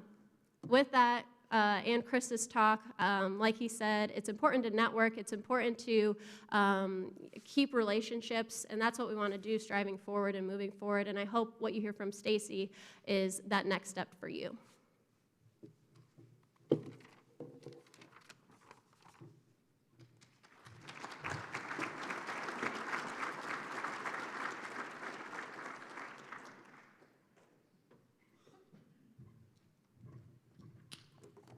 All right, good morning, everyone. I am really excited to be here today to kind of talk to you about this new effort that Illinois Soybean Association is doing towards an on-farm trial network. But I wanted to start out with giving a little bit of my background. I grew up on a family farm in southeast Illinois, Richland County, if anyone's from that part of the state. My dad relatively recently retired from farming. He's still kind of involved with renting out his land, but it was always kind of a part of my life, having that background, growing up on the farm, seeing how farmers made the decisions they did, how complicated it was to make the decisions, because you're dealing with lots of things outside of your control. My background, I have a master's degree and a PhD from the University of Illinois here in Champaign-Urbana. I worked with crop science, I worked with soil health, with soil quality. That's my background. I have a lot of statistical background as well with that. But one of the things that I came away from that is actually understanding how much I don't know. There's so much more. The more I learned, the more I realized there's lots of unanswered questions, lots of unknowns, lots of complications, and lots of complexity in the world of agronomy and farming. And so, how do we deal with that? How do we work towards that? And that's kind of where I am right now in my career. I want to kind of see if we can figure out some of those answers. After I finished my graduate degrees, I ended up doing a couple of different postdoctoral research experiences. I went to the neighboring state of Indiana, and I worked at Purdue University for a few years, working on some on-farm research. There were with the Conservation Cropping System Initiative in Indiana, if you're familiar with that. There were 14 different on-farm sites around the state, and so I got to work with some of the data from those on-farm research sites, some of the soil health data that came out of it.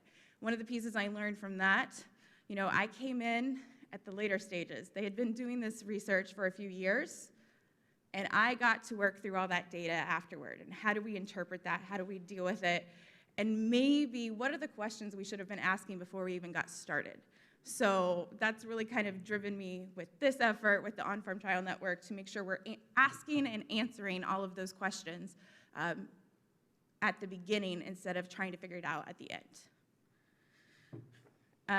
After my experience in Indiana, I went the other side of Illinois and went over to the University of Missouri, where I also got to work on some soil health data from on-farm data, and again, kind of later stages of the process once that data had come in and how we dealt with that, how we interpreted it, and how we got that information back out to the farmers.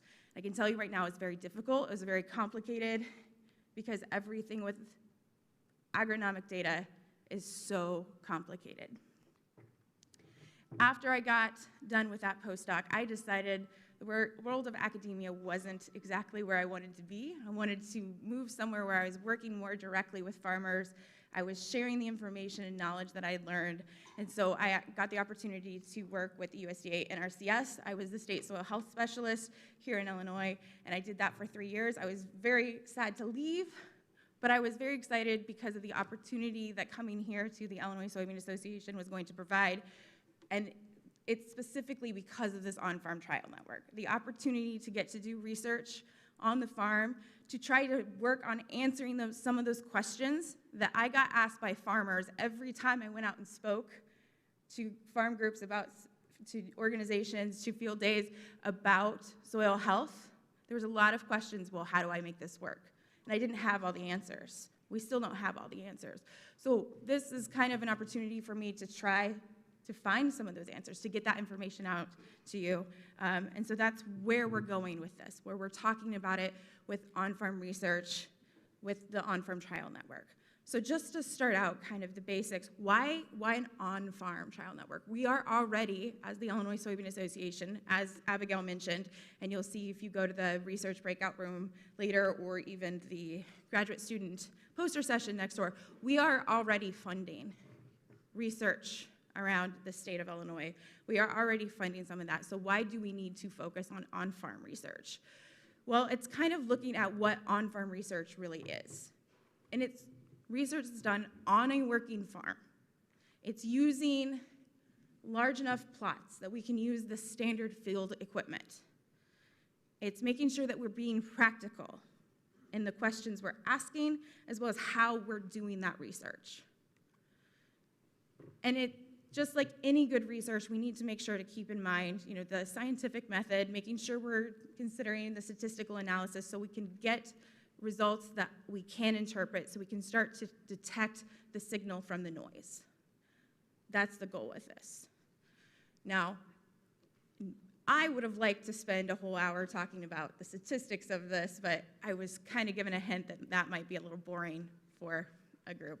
So we won't get into too many details on that, but it is a thing, we have to make sure we're considering that, we're paying attention to how we're doing this research, so we make sure we're doing it well.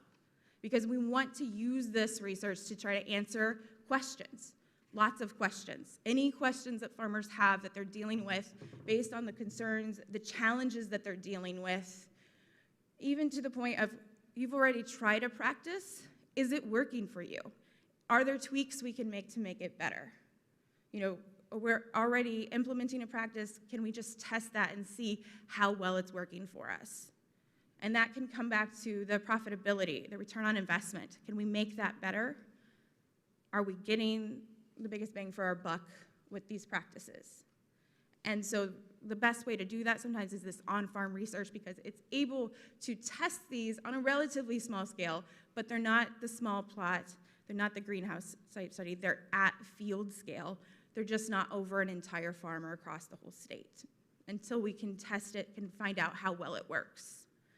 And the ultimate goal of this, like any research, is to provide unbiased data that can be used to benefit others, to give recommendations, guidance, and make our farming systems in Illinois, which are already amazing, make them a little better, make them work better for us.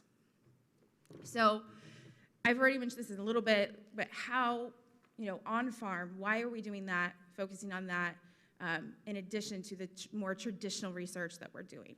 So traditional research, the goal of that, whether that's in a small plots, even in greenhouse, it's to minimize the variation, to try to keep everything as consistent as possible so that when you are going out there and collecting that data and doing the statistical analysis on it and telling farmers I found significant differences, that you are finding the actual signal.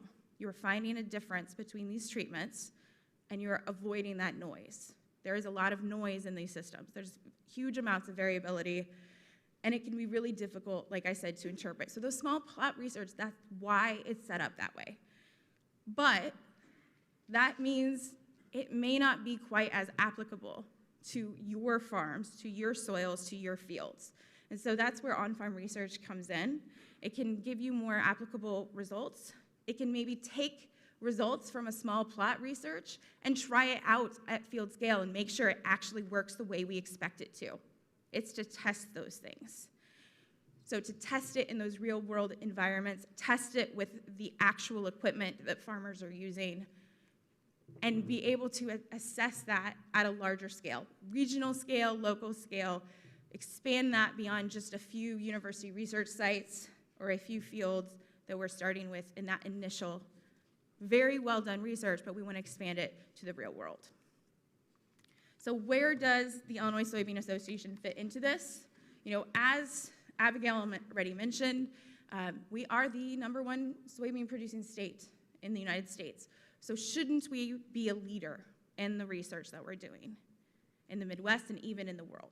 So that's our goal with this, is being able to get to that we are the leader in this.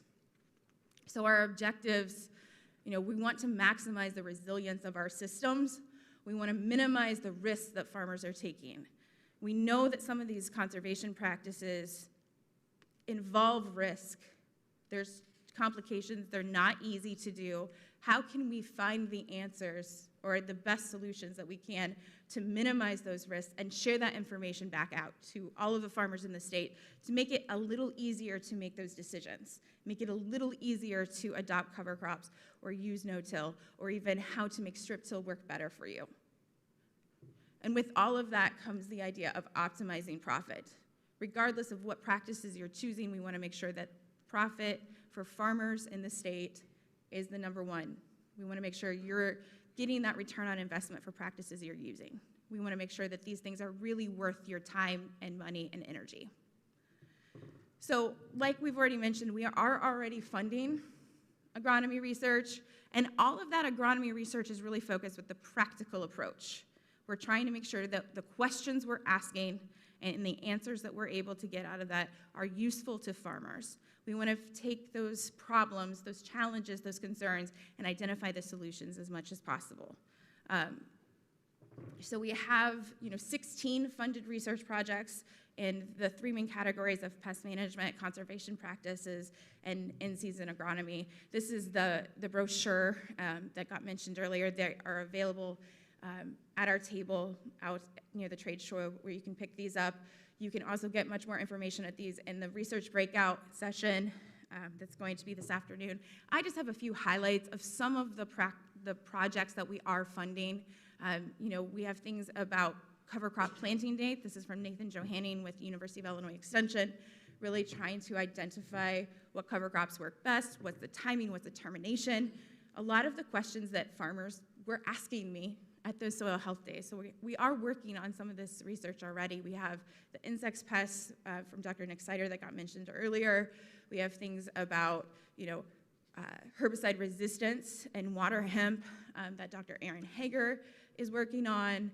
Here's a newer project from Dr. Andrew Margonaut on trying to identify better recommendations for the liming in Illinois. Do we need to adjust what is in the Illinois Agronomy Handbook? Can we make it better? This is kind of a joint funded project with a lot of Illinois ag organizations that we are all kind of contributing toward this. But this is some of the types of questions and projects that we are already addressing. So there's also research coming in from other sources. Industry research, there's lots of it being done. There's lots of very good information coming out of that. But the downside of industry research is there's always going to be a little bit of bias in there, or a lot, depending. It's non-independent, and it can be very biased. So our goal is to be able to kind of fill in the gaps that's between the university research and the industry research, It's an opportunity to be that bridge between farmers and these other sources to maybe answer some other questions that the university research isn't getting to be able to react quickly when we have concerns, when farmers have questions and challenges that they're dealing with. How can we get to that? How can we find those answers and get them back out to you as soon as possible? And ultimately, we want to focus on practical and realistic guidance, and we want to use real-world sites. So I think these are the things that I keep focusing on this. We want to make sure that we are being practical, we are being realistic, because there's a lot of good research out there and a lot of good information that comes out, but it's not always something that you can implement on your farm. It's not always in a format that works for farmers, and it's not always answering the questions that you want to know the answers to. So our goal is to get to that, to get into that piece and that gap that we are seeing in the world, in Illinois. So ultimately, with this, how are we actually able to help Illinois farmers? How are we able to get this information back out to you, and what kind of things are we addressing? So this has already been mentioned, the nutrient loss reduction strategy. This is a huge push in Illinois, and honestly across the Midwest. Some of this is a requirement for us that we have to address nutrient loss. We need to eventually get to that 45% reduction of total nitrogen and phosphorus in the water that's coming out of Illinois. So what does that mean for farmers in Illinois? What does that mean for you? Well, there's a pressure for you to adopt practices that reduce losses. Using no-till, using reduced tillage, using cover crops. And as a soil health person, I would love to say every single one of you should put that in your fields right now. But realistically, that's not going to happen. But if we can find the answers to the questions of how can we make this work better for you, how can we minimize those risks, how can we make sure that this works, and how can we speed up how quickly it does work? Those are some of the things we want to address. We want to make sure we're getting those pieces. Because we have, on top of the nutrients leaving our fields, we have losses of soil. This statistics kind of blew my mind a little bit. This is from 2017. It hasn't been updated since then, but this is from the Natural Resource Inventory, the national one from the USDA. And it has, looks at each state based on different characteristics and weather and things like that. How much soil have they lost from erosion in a year? So 101.5 million tons of soil left Illinois fields in 1 year. That's a massive number. So how can we make it easier for farmers to adopt these practices? How can we make these practices work better for them? So our goals, use this on-farm research to address the challenges that there are with these practices. There is a yield drag. We need to acknowledge that this is true. When you switch to no-till, your yields can suffer, at least for the first couple years. How can we speed that up? How can we speed up that transition, make that soil work better for you faster? What can we do? So if we can do this on-farm research to try that out, to try out different things, to see how quickly we can speed up that transition. Looking at the economics of it. Maybe you are not getting quite as much yield, but if your inputs are going down, does that make it okay? Are you willing to take that loss on yield if you're still making plenty of profit? And how can we maximize that? How can we get a higher return on investment? Ultimately, we want to optimize the entire system. And sometimes that means, from an Illinois Soybean Association person, telling you, yeah, it's probably not the best idea to put soybeans, to grow double crop soybeans. Maybe it's a better idea for you to use a small annual cover crop, or a summer annual cover crop. Maybe that's the better thing for your system. And be prepared to use the science to give you the best guidance and information we can, so we do get that entire system working the best for you. And again, minimizing risk, maximizing resilience, and optimizing profit. So we talked a lot about why. Now we want to talk about what it looks like. And I would love to tell you that I have every little detail all figured out to show you, but I don't. This is a process that we're working through. And, as Chris mentioned, you kind of need to start small sometimes. And we want to make sure that we're asking and answering as many of the questions so we make sure we get this right from the start so we're not wasting time and money. We want to make sure these are the right things to do. So to start out, we have these 3 different types of trials that we are planning to do with the On-Farm Trial Network. Various levels of intensity, of effort from farmers who want to participate in this. We have demonstration trials, action trials, and legacy trials. Those are going to be the 3 main components of our On-Farm Trial Network. So demonstration trials, just like we're talking, it sounds, we're trying to demonstrate practices. So these are going to be the least intensive from the farmer. We're not planning to do replicated strips in there. This is purely observational. We may do some, tissue testing or soil sampling things to get numbers out of here, but we're not planning to use this to do statistical analysis. But the goal of this is to be able to test things out and see if it's worth doing more work into, or maybe it's just to show farmers at field days, this is how it worked for me. This is how it worked on these soils. So the point of these is to be flexible. They will be a little less rigorous from a statistical analysis, but that means it's a little easier for farmers to do. We're going to plan to do this with either split fields or even just check strips in a field using a practice. So this could be really small, just a small acreage in a field, or it could be taking up the entire field if we do a split field. Action trials. These are, again, flexible. We want to be able to respond to issues that come up, to questions, concerns that farmers have, that we can change these from year to year. These will be relatively short term, just a few years likely for most of these. But the goal with these is to be able to get actionable guidance and recommendations to you to fit your operational needs. So we can do these on a smaller scale. Maybe there's an issue that comes up only in Southern Illinois or Northwest Illinois, and we can do trials in those areas. These will be replicated, 3 to 4 replications in a field. We will do control, some sort of control versus treatment.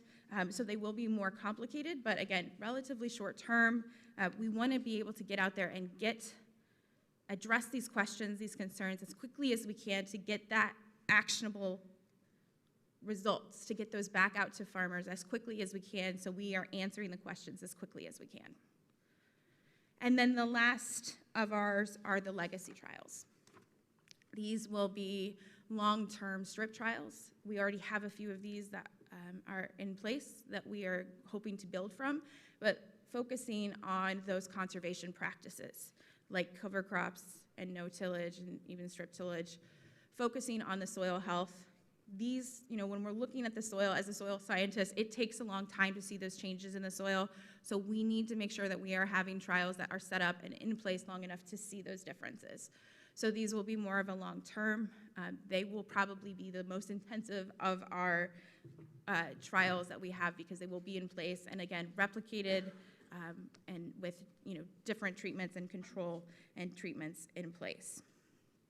So with all of these different kinds of trials, we really want to have farmers involved in these. We want to make sure we're covering the entire state. We want people from the north to the south. We want to make sure we're getting answering questions and getting information back out over the entire state. So we are planning to ramp this up throughout this year, hopefully to start putting more of these in place this fall. So we are looking for farmers who want to participate. We're also looking for ideas for what kind of topics should we attack first.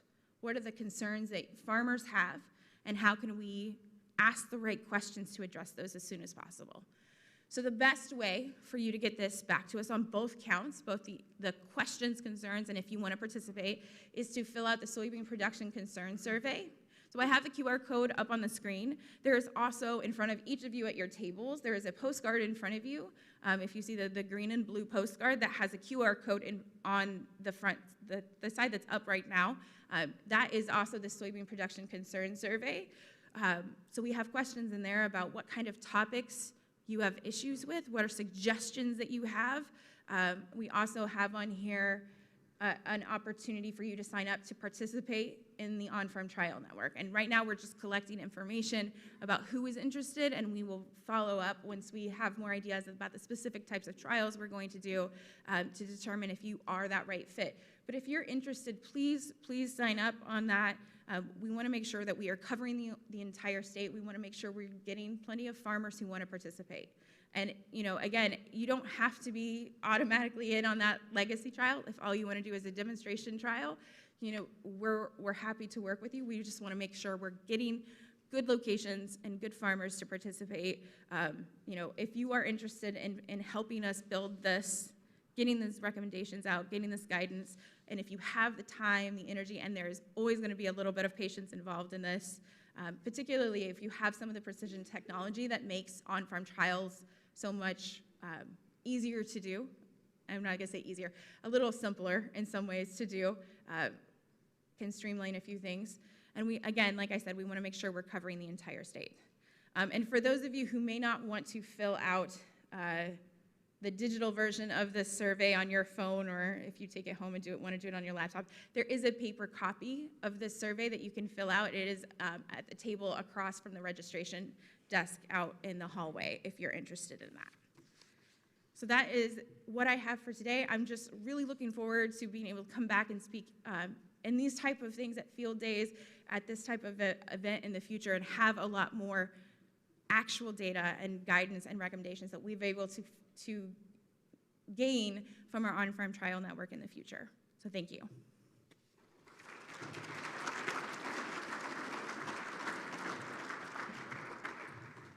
And I do believe we have time for questions.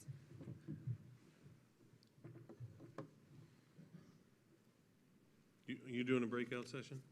I am not doing a breakout session. Jennifer Jones will be doing one on the research, but I will be in the graduate student research session next door if anyone would like to ask questions there.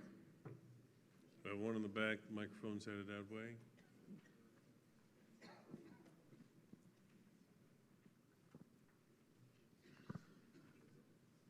All right. Hello. Hi.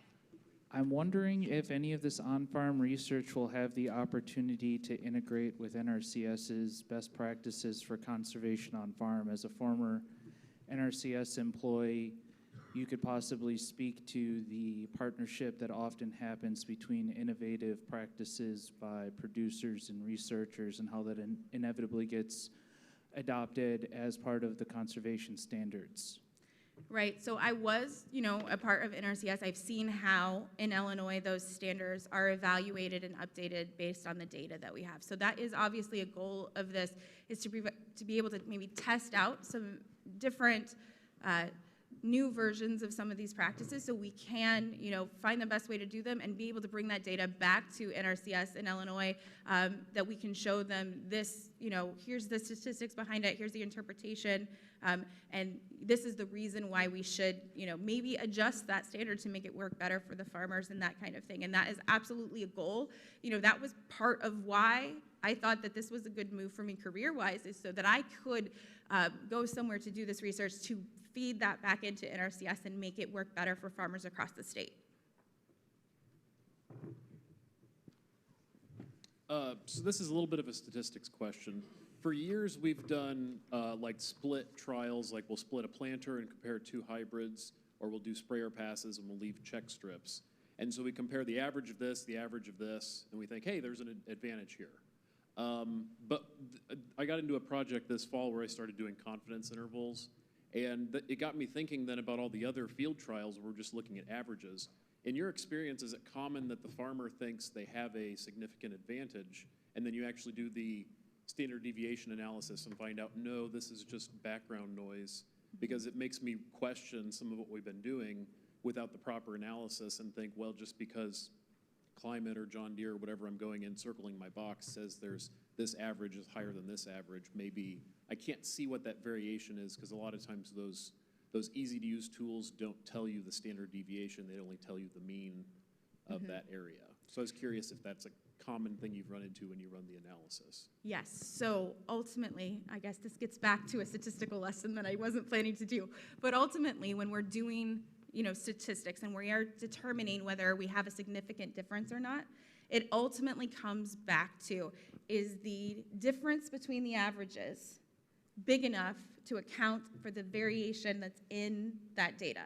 So if we have a lot of variability across our fields, if we are getting very different numbers in there, and so we have a lot of differences in the measurement of, say, soil organic matter, in the differences in, say, the yield across a field, or in the different plots, if there's enough variability between those, when we put that average together, and so if we have differences that are, say, 5 bushels, if we're going with yield, across our different plots across a field, but the average, the two averages are only different by, say, 6 bushels, does that really mean that 6 bushels is real, or is that just a product of the variability across the field? So yes, that's absolutely an issue, and so that's why we want to make sure with at least our action trials and legacy trials, we have those replications so we can analyze them in a way that allows us to look at both the variation in the field and the real differences to say, is this a real difference that we would expect to see again, or is this just a product of the variation that we have?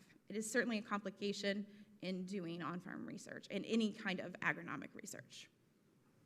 All right. You want to stay on time? Stacy, Okay. thank you very much. Thank you. Stacy will be around. Abigail will be around. Time now for a coffee break, sponsored by Busey Bank. We certainly appreciate their sponsorship in the event today. Trade shows available. Graduate student posters are available. We'll take 20 minutes. We'll be back in here, Stephanie Porter, and a farmer panel at 10:35. So take a 20-minute break.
doesn't it? Doesn't have wheels. I know, I'm just. They were afraid that there was audio issues. Yeah, we didn't want to mess up your AV. Thank you. It's not connected to anything yet? Okay. We'll do this. Okay. We'll take care of it. Yep. Thank you. Yep. Thank you.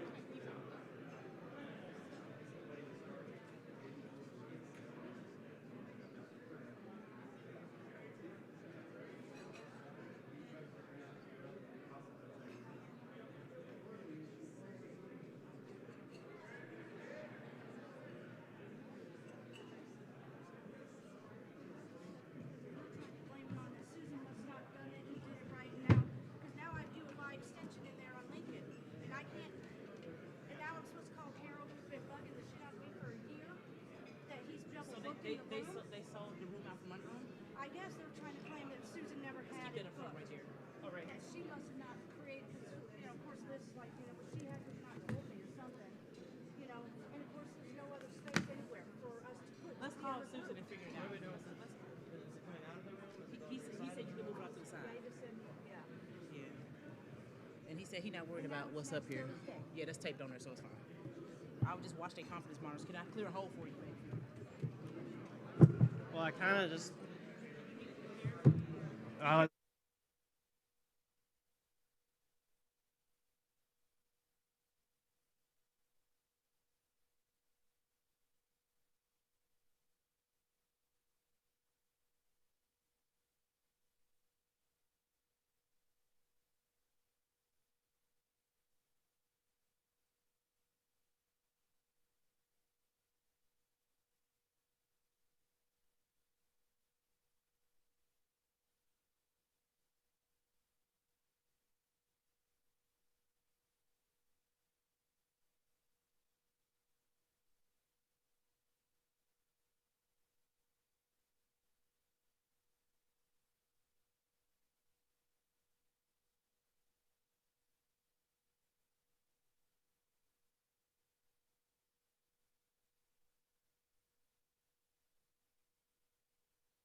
Folks, we're starting to run a little bit late. If you want to come back in, we'll get started in just a couple of minutes, please. Thank you.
All right, folks, we're going to get back to the schedule. One housekeeping bit I'd like for you to know about is that Aaron Hager is in your schedule as one of the breakout sessions. He's not going to be able to be here today. In his place, same time, same room, will be Corey Lacey, Public Policy Manager for Illinois Soybean Association, and he will talk about the Endangered Species Act and its impact on pesticide regulations. So similar to what Aaron would have been talking about anyway, that will continue to be covered. So instead of Dr. Hager in your program, Corey Lacey with Illinois Soybean Association will be presenting. So that will continue as you see it in your program. All right, I'm going to turn it over now to Farmer Panel led by Certified Crop Advisor and Outreach Agronomist of the Illinois Soybean Association and respected statewide and certainly nationwide, Stephanie Porter. Take it away. Thank you so much, DeLoss. So again, my name is Stephanie Porter, and I'm the outreach agronomist for the Illinois Soybean Association, and I'm lucky enough to be the moderator today for the farmer panel. So in this session, farmers from across the state of Illinois, we hope to discuss relevant issues affecting their soybean operations and dive deeper into their management practices, agronomic insights, and sustainability goals. So before we get started with the questions, let's just go around and tell each of you, go ahead and tell us a little bit about yourself. We'll start with you, Adam. Okay. Oh, that's right. I'm already mic'd up. So yeah, I'm Adam Braun, farmer in Vandalia. We're about an hour east of St. Louis, right on I-70. In a former life, I was an engineer at Caterpillar, predominantly in Peoria. I worked at the power company, a very short stint in my life, and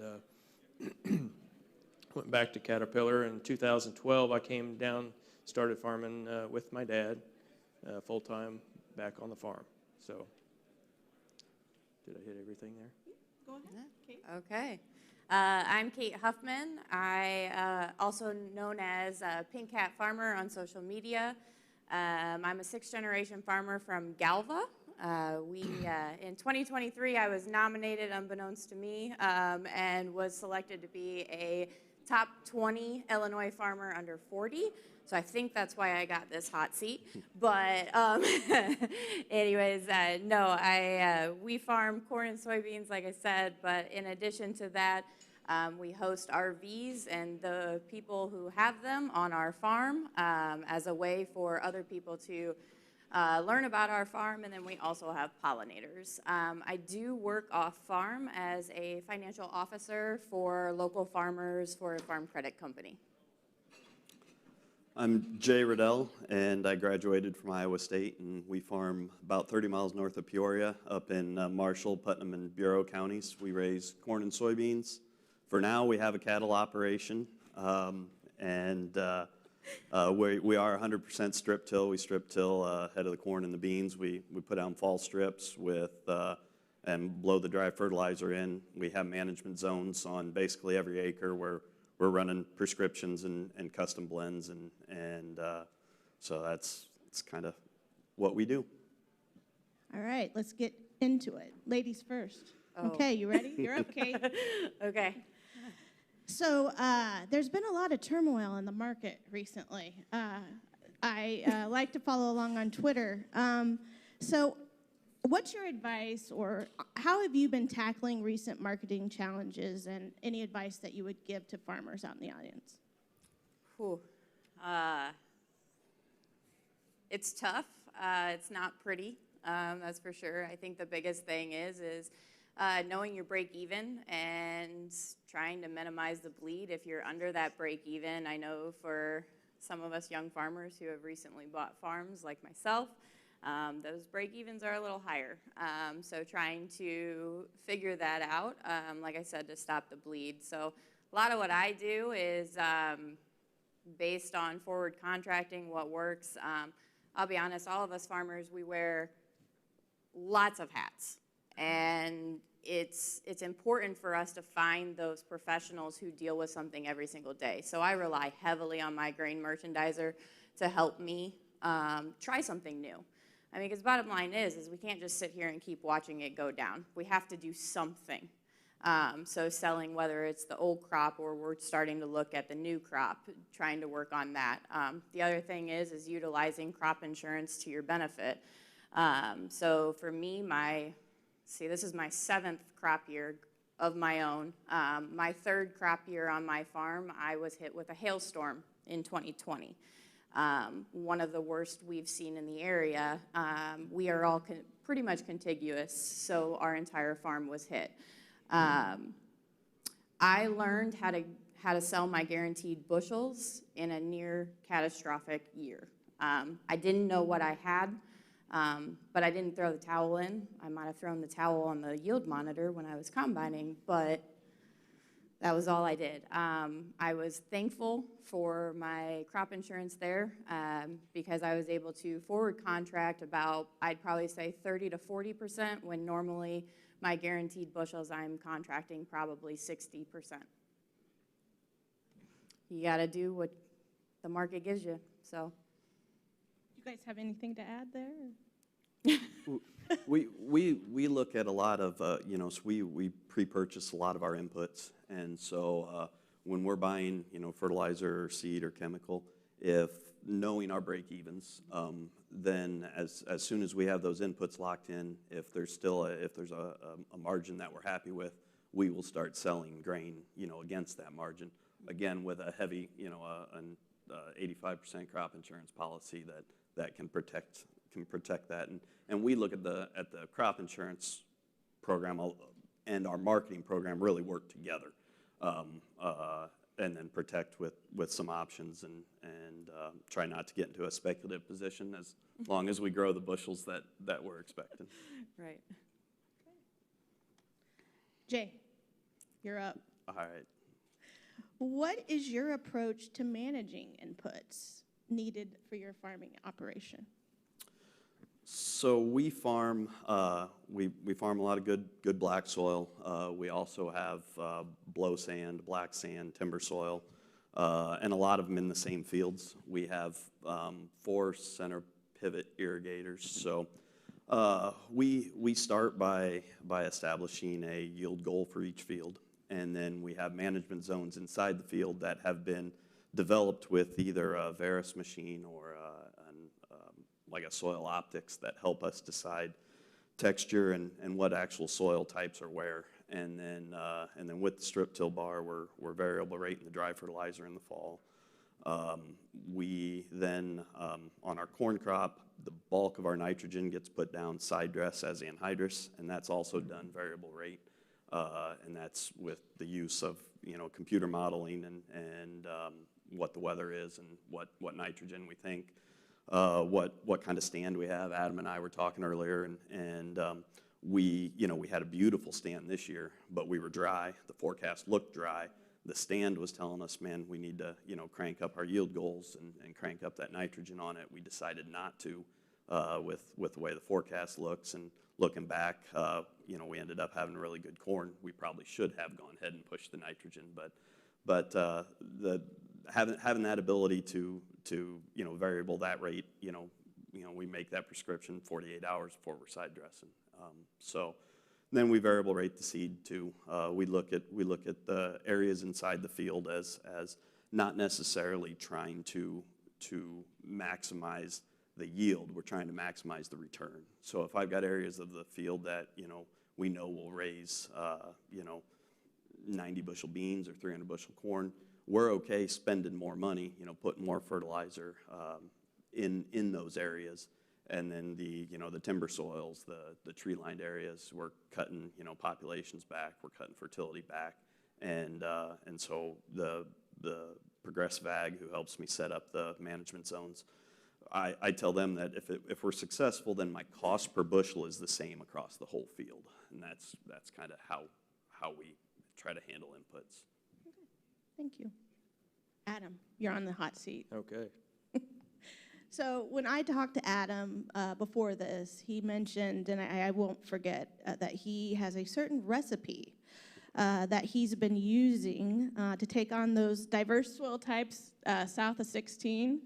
How do you manage those? What is your recipe? What is your approach to those different soils? So it's tough. If you know anything about Southern Illinois, and we're not really Southern Illinois, where I call myself South Central, but we're not black dirt like you can find right out here.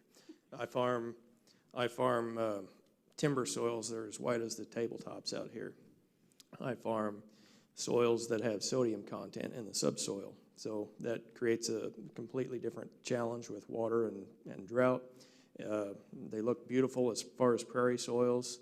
Let's say I farm blow sand hills that come up out of the river bottom. I farm river bottom soils that are really good. I farm river bottom soils that are really not all that great, and they're very high fertility, but you can't raise a crop on them because the water just absolutely kills you. So in fact, I was coming up this morning and just trying to think of all the different soil types across my farm. I don't have 14 in one field like Chris did, so that kind of rang true when I heard him talk about that. But I came up with 19 different soil types, and it's hard to find one recipe that fits across all of those acres. So you have to really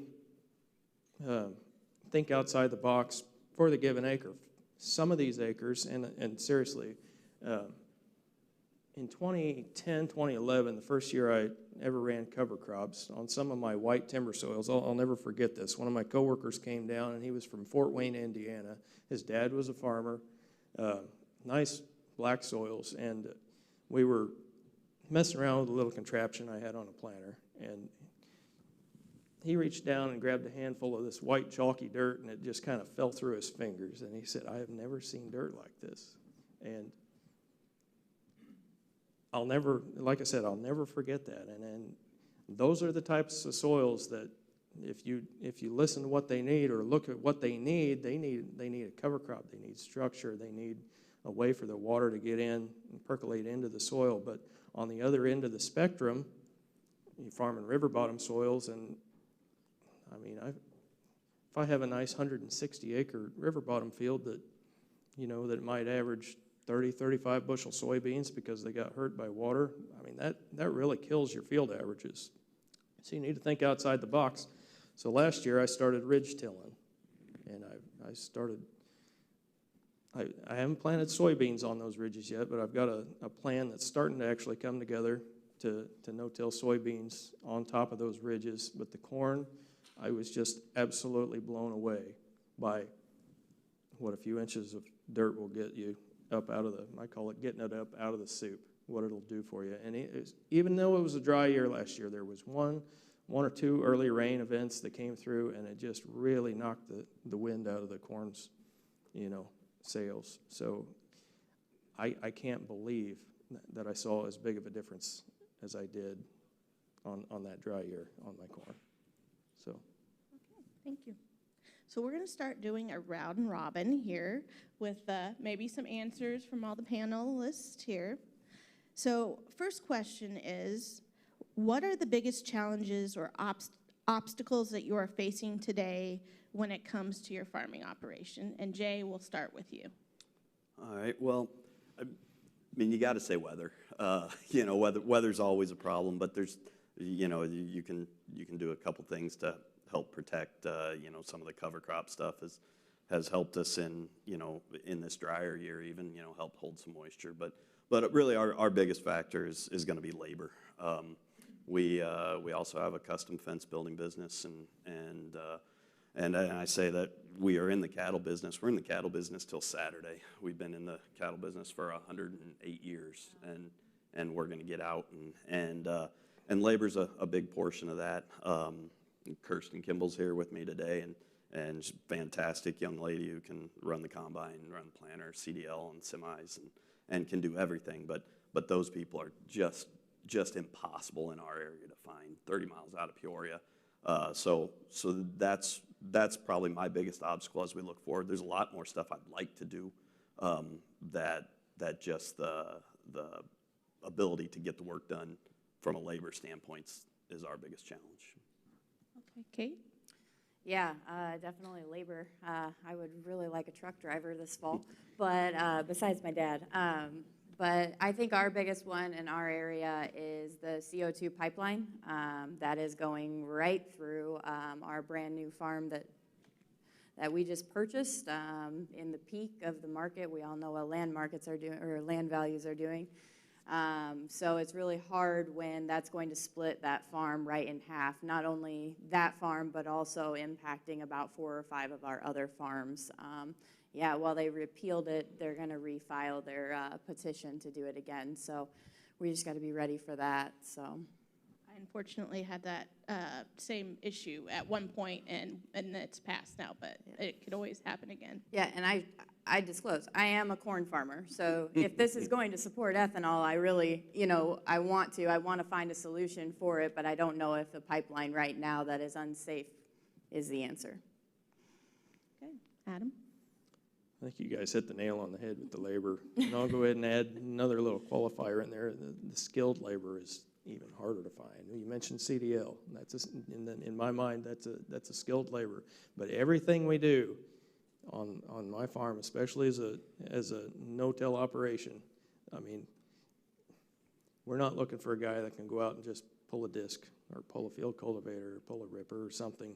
We need somebody that knows how to use application equipment, knows how to use run a sprayer or apply some kind of a product, whether it be seed or liquid fertilizer with a planter, and you name it. Everything is going towards higher skilled, and it's a challenge. And since I mentioned the word sprayer, and no-till, weeds are down in my area extremely difficult. I mean, the weed pressure just gets worse and worse every year. So, I mean, that is one of the challenges, and it just kind of sort of plays in to the labor problem. So, All right, thank you. Next question. We'll start with you again, Jay. What new technology or equipment have you recently purchased or is on your wish list, and how do you want to use that on your farm? All right. On our strip till bar, we did just put it's Precision Planting came out with a blockage sensor that also is actually giving us a row-to-row flow. And so because we do all the prescriptions, I'm really big on as-applied maps. And so this will give us basically a row-to-row as-applied map. And so, because the strip till bar always thinks it's doing the right thing. It knows it's got the meters turning at the right speed. That's all controlling all that stuff and variable. That is not a problem. But when you have something that's plugged up in a line, you may notice it, you may not, or half plug a line. So that we put on this fall, and that worked wonderful. Then we are also running their Precision's beta system on our sprayer, which is the pulsating nozzle by nozzle control. We ran that last year, and there's a good chance we'll get the cameras put on it this year, which for our purpose, and we're basically always laying down a residual chemical, is I'm not so interested in the see and spray type technology. I'm more interested in the data gathering of it. I think that it will tell us where the weed pressure is heavier, because we will plan on water hemp in the beans, going back and laying down another pass in what we know to be the hotspot areas. And if it gets big enough to where we can see it with the drone, we're probably too late on our 30-inch rows. Yeah. So from a data collection standpoint, I'm hoping that we get that put on, and then that also maybe as we are spraying our post pass of corn, it will tell us, where we have a better stand of corn, more growth as far as making that nitrogen side dress prescription. That I'm hoping that'll be a variable that we'll add in, to help make that decision. So. Okay, Kate, anything on your wish list or recent purchase? Yeah, we last December just purchased a bigger combine, so we now have 2 combines for now. But besides that, just continuing, like Jay said, is just buying the technology to keep figuring out how do we increase the yield. I know seed treatment's big for us. Do we do this treatment over this treatment? There's just a lot that goes into it, and I said earlier that we all wear a lot of different hats, and so it's trying to figure out how can I be efficient on the acres that I have. So the combine was the purchase. We purchased a new globe as well, and then our co-op, because I do work off farm, we have the co-op spray for us. They did go to that see and spray, so I'm excited to see how that works for us on our farm. Yeah, we found out we had something in common. We also got a new to us, bigger combine, and Mom is the driver, and she really liked it. It was harder for the grain cart person to keep up, though. Yeah, I don't think I'm getting Dad out of that combine anymore, and he's our truck driver, so I really need a truck driver. Adam? Well, I actually last week or 10 days ago signed the contract on we purchased a drone for the first time, so I'm kind of excited about that, a little bit nervous at the same time. There's a lot of regulation that goes with it, so I passed my first test to get my operator license. Congratulations. Yeah, Thanks. I think it's a whole different branch of the government to deal with the FAA to get licensed to fly that thing. But I am excited about it. It's going to give me a lot of flexibility when I put fungicides or add an insecticide trip, so where I don't have to run. If I want to put a late passive insecticide on my soybeans, I don't have to sit here and worry about running through it with my ground rig one more time. I don't know about everybody else, but when I get down to the end of spray season, I can't stand the thought of climbing back in that sprayer to spray hardly another acre. So I don't know. I hope the drone is something new and not as dreaded and gives me the willpower to get back out there and do that. And plus, it's got the dry hopper on it, so I'll be able to spread some cover crops. All right. So here's one of the last round robin questions, and it's something that I asked last year, but it's one of my favorite questions so far. How should you, I guess I'll rephrase this. How would you like your Illinois soybean checkoff dollars to be spent? Adam. Okay. Well, I really like hearing that, or I like to see that the agronomy team is here. When I listen to agronomists, no offense to any of you that might know me, that have the title sales agronomist, I have to think through and sort of truth that out in my mind. And when we have an independent research team that is just so valuable to offer unbiased opinions, and that I can't express that enough. Thank you. Kate? Yes, I think you said that perfectly. It's the continued, how do we get the yield while maintaining the soil health? And when, with that research, and it is, and you want that unbiased opinion, because it's like, okay, well, are you just doing that because that's money in your pocket? Does this actually help me, or do I not need this on my farm? So I've learned a lot already today, especially from Chris Weaver, and I'm just thankful for being able to be here and learn from everybody. And I'm going to say, disclaimer, I had no idea what they're going to say. I did not bias them in any way. I swear. All right, Jay. I'll start with the kind of the new market discovery and the teams, and so my disclaimer on that is one of my landlords is on the board and he is on that committee. So, but no, and until I knew how much he was doing, he recently got back from Vietnam. How much traveling they do on our behalf is just pretty incredible. With that said, Abigail she drives by a couple of my fields. Some of the pictures earlier were from my fields, and the wealth of knowledge of an independent person stopping and looking at those fields. And when she says she likes the bugs and taking pictures, yeah, I've got a long roll on my camera of all the text messages of various bugs that I don't even know what they are. But if anybody needs a publication and pictures, Abigail is your girl. Trust me. She has awesome pictures. We'll work on that in the future in our spare time. So I'm going to go ahead and open it up to questions in the audience now. I wanted to make sure I gave adequate timing for that. So are there any questions? Don't be shy. Make the mic runner run. Hi there, my name's Kate Warpay. I'm a chemist at UIC, and we're really interested in weeds, and we figured out a few ways to kill them, and in the field too, that are kind of non-toxic. But my question is, I didn't realize, I'm hearing more and more that people are using drones. What is the smallest size you can see with a drone?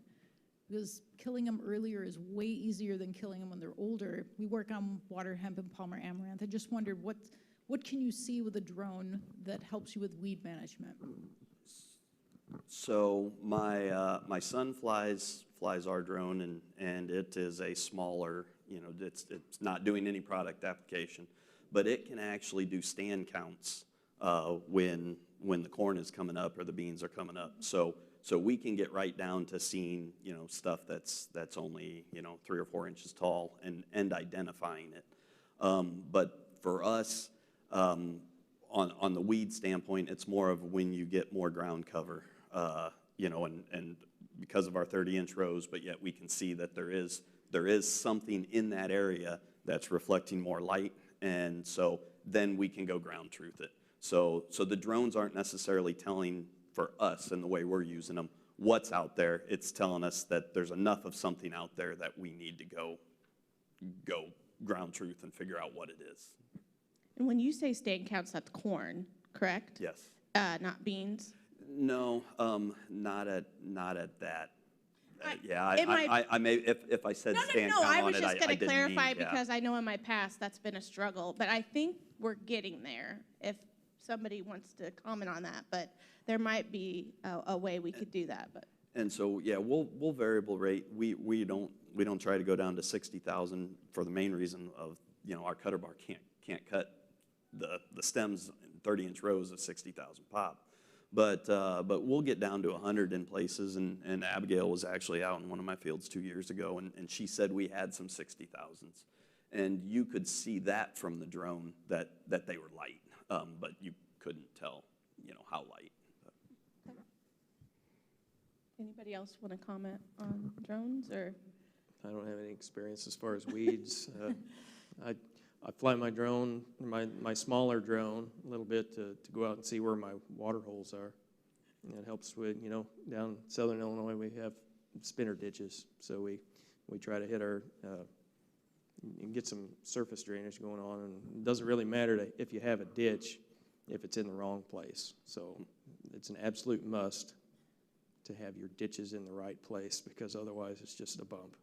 And the drone helps immensely with that. You've been talking to my dad about ditches, I can already tell. Okay, any other questions? Adam, you were saying you were starting to do some ridge till on that river bottom ground. How do you manage your fertilizer in that system?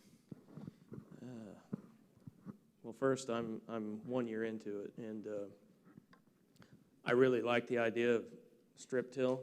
That's why I've been picking Jay's brain pretty well all morning, off and on. But if you think about it, ridge till not only raises your beds, or you get your plants up out of the water a little bit, but if you go out and you broadcast your fertilizer, I think it was initially developed, or one of the concepts of ridge till was to broadcast your fertilizer and go flip it up into a spot, and it makes sort of a poor man's strip till, or the initial concept of strip till. And so that really sort of excites me. I guess I'm going one step at a time. I put a lot of starter on with my corn. So that's a big part of it, and I think that's an important part of it, especially because along with the ridge till, the way that I'm going is going to be stale beds, and it's going to be no-tilled. I no-till a lot of my river bottoms because of the water problems and the ditching. They have to be in the exact right spot, and some of these fields are just tabletop flat, but the water finds the low spots, but you can't see it when the fields are dry. So I don't know, does that answer your question? Okay, any other questions?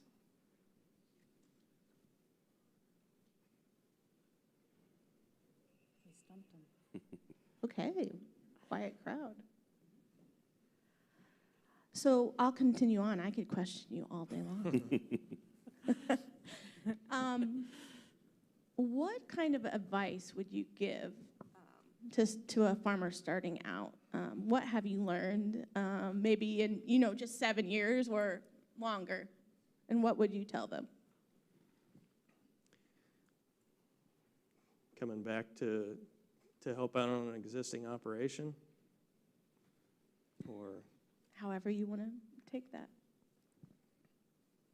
It's a great question.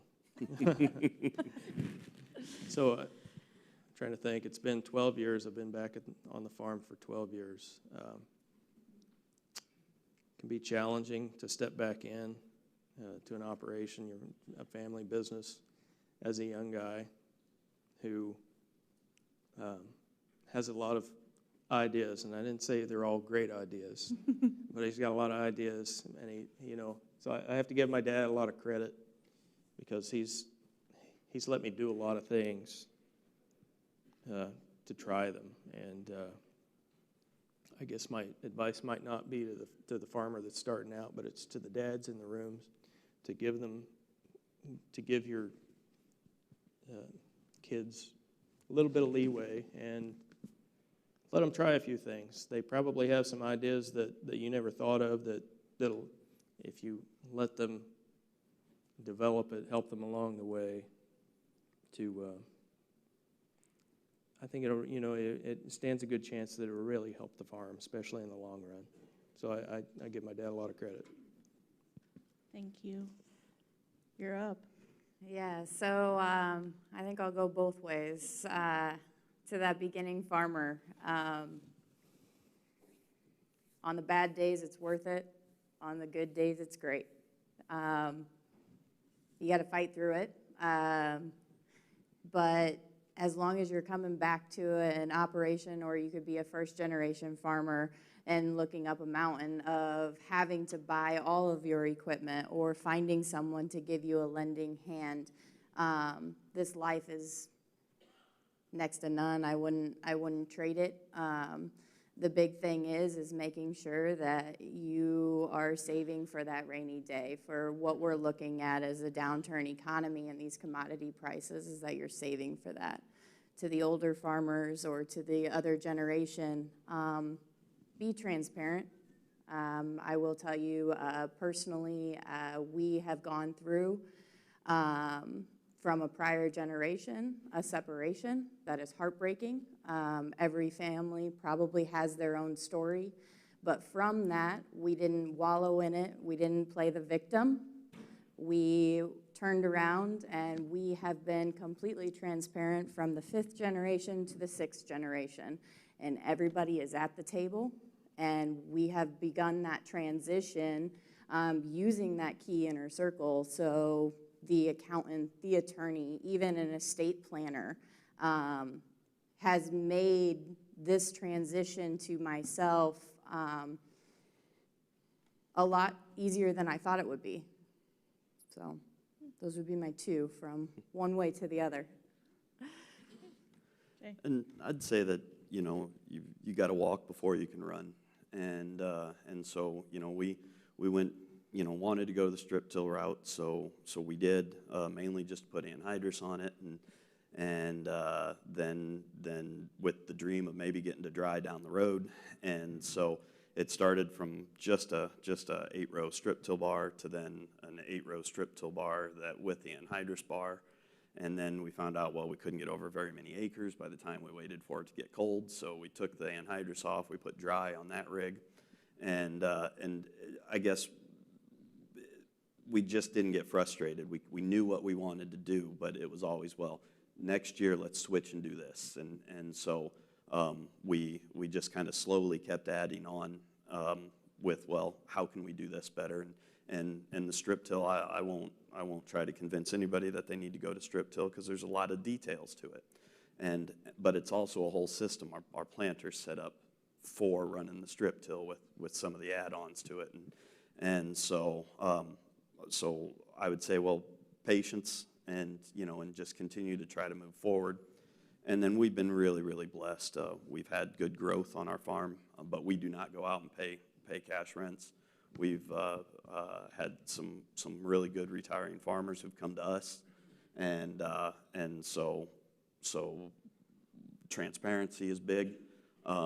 You know, we have a lot of profit sharing type contracts with them, and puts us all on the same team. They want their ground to do good. They want me to do good. I want to do good for their ground. And so when I can come to them and say, hey, if we would go ahead and pattern tile this, and you know, here's the return, you know, for everybody. It's been really good talks. So I guess that'd be kind of my advice. Okay. So how are we doing on time? Okay. So I'm going to do another round robin here. And I guess I have so many questions.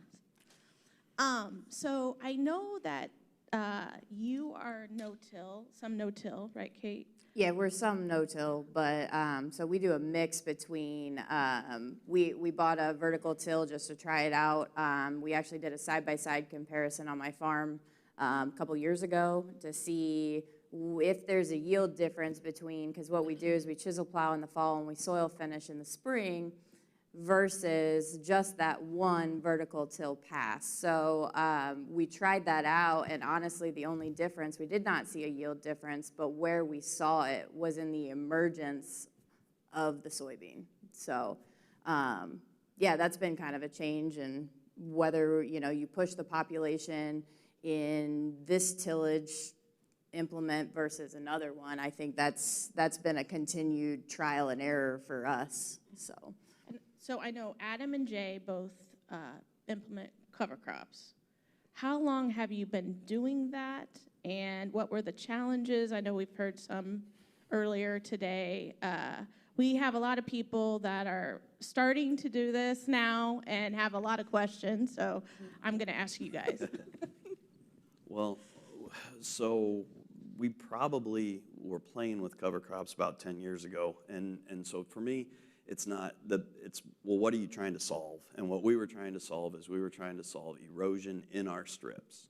So we started out in my infinite wisdom of blowing rye on with the strip till bar only in the strip ahead of corn. And we couldn't get over the nitrogen penalty to make it work. So we've gone away where we use some cover crop mixes ahead of corn, but very, very little. But we will have rye drilled in behind our combine. I want it germinated before the strip till bar gets there. Then the strip till bar gets there and makes the strip. And then come springtime from the road, it looks like it's just a solid seeding of the rye. But then when you go out there with the planter, with the guidance, it finds, you know, those clean strips and allows us to plant into it. We do plant into it green, let it go, you know, at least 48 hours. So if we had any mechanical injury to the rye, and then we come back in and spray the rye. And so we're mainly doing it for building organic matter and some erosion control. We have found out that, you know, we're seeding about 35 pounds to the acre. That seems to kind of be a sweet spot for us instead of an expensive first pass of being chemical. We're really just coming in with Roundup.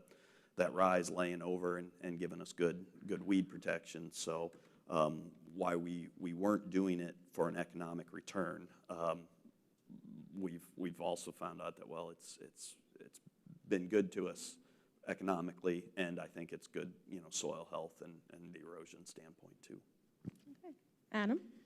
Oh, where do I start? Okay. So I think it's either 2010 or 2011, first time I'd tried cover crops, I'd planted annual ryegrass. It was on a really nice square 40, and I thought this would be a perfect piece that it's easy to manage, and if you know anything about annual ryegrass, it's tough to kill sometimes. Well, that might not have been the best cover crop to start off with. So I went out, and I didn't have a sprayer at that time. I remember thinking back, oh man, this stuff, it's time to kill it. So I hired a neighbor kid. He came over and he sprayed with his 4-wheeler sprayer. He sprayed some Roundup, and it didn't kill it. And I freaked out. My dad freaked out, okay? So we ended up, I think, disking it and running the field cultivator over it, and planted the beans, and work great. We've come a long way since then. I think the next thing I went into was planting some cereal rye. At the same time, you know, I sort of overcompensated. I built a really tricked out Lightfoot sprayer. I bought a Challenger 55, and anyway, I got the idea from a coworker who was talking about track type tractors and how he got a D10 stuck at the cat proving ground, and they had to come push him out with a small one, low ground pressure. But anyway, so I built this, or bought a Challenger 55, put a set of saddle tanks on it, and then bought a mounted spray boom, and that beats any Lightfoot sprayer I've ever seen. I mean, you can't beat being inside of a cab with air conditioning and you know, a 100-foot boom. It's a little quirky to operate sometimes, but it gave me a huge peace of mind that, you know, I can overcome the challenges that, you know, that I see. Now, as you keep going, you're going to find more and more challenges. I've fought voles. Sometimes they're bad. You know, you expect really, really bad soybean yields.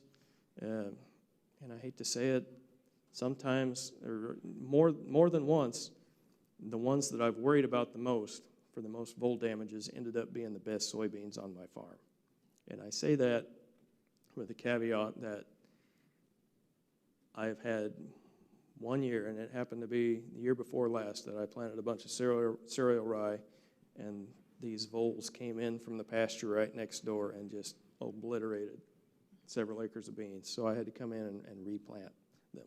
The problem was that the landlord, the man who owns the property, and you know, sharecrops, he wanted the rye planted there. He saw what we were doing, and he wanted it there. Well, it was his first experience with cover crops, and that sort of gave him a bad taste. So you have to be really careful with that, because I'm a little apprehensive to put any cover crops back on that particular landlord. So that's something you need to give a consideration to. I've had slug problems. Let's see. Nothing that couldn't be overcome. Things that you need to think outside the box on. You need to set up your equipment the right way, because, as Jay said, there's a carbon penalty associated. You can plant corn in cereal rye if you want to, or you can plant corn in triticale, and I've done both. The key is that you have to have nitrogen on your corn planter. So any challenge that you see, a weak, spindly cornfield that was planted into a cover crop field, those challenges can be overcome by knowing what you're doing and setting your equipment up the right way. So those are all things that I've learned sometimes through the School of Hard Knocks on, and sometimes I've had. In fact, I see several faces. I see several faces I took a soil health class with, and that class was so beneficial to learn this and that and the other. So I invite people to find I think it's the Illinois Sustainable Ag Partnership website. I think we're still there. There's a list of soil health specialists, and there's contact information on there. Anybody that wants to get into cover crops, please go out and find that website, the Illinois Sustainable Ag Partnership. A lot of times, I think phone numbers are out there, and I'm actually a soil health specialist. You can find my phone number there, and give them a call and pick their brain a little bit. A lot of times, you'll find somebody that's been through those classes that's in your area and knows might know things that are specific to your geography. So, but the resources are out there. Thank you. I'm going to open it up for questions one more time in the audience. We've got one there. I can repeat it. You mentioned you had bows sometimes, so how do you solve that problem? So I'll repeat the question for those online. So you mentioned voles, which was the #1 pest that I got asked about when coming to the Illinois Soybean Association as an agronomist. Can you comment more on those with cover crops? I'd like to know myself. But first step, I think, is to watch what fields you plant them in, okay? Like I said, a lot of times those voles will come in from a pasture or like a terraces, something that they live in grasses around roadsides. They'll come in and they just creep in from the roadsides or whatever, and they love the cover of the cereal rye. So watch that. Sometimes if you have a field that has power lines, that might help because that entice or gives a place for birds of prey to perch, and they'll come in and they'll swoop. Don't kill coyotes. A lot of people like to kill coyotes. I don't let people kill coyotes on my ground because they eat voles, along with anything else. But they're a challenge. I mean, they're a big challenge. But watch what fields you put in there. They're big cognizant of what you're doing and keep an eye on them. And like I said, even though you have some vole pressure sometimes, they're still likely to end up being the best beans on your farm. So we've been at so many events, I can't tell you where I was, but I talked to a farmer, and he mentioned something about planting depth as well. I don't know if you've heard anything with voles to help combat voles to go deeper.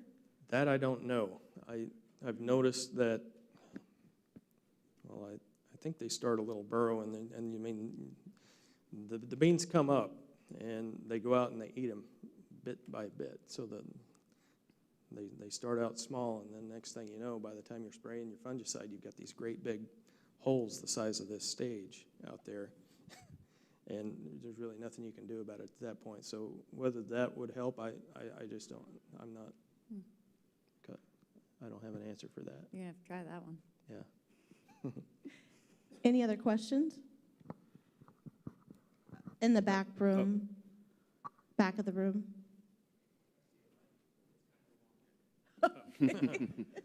We have a special request for a microphone, please, in the back of the room.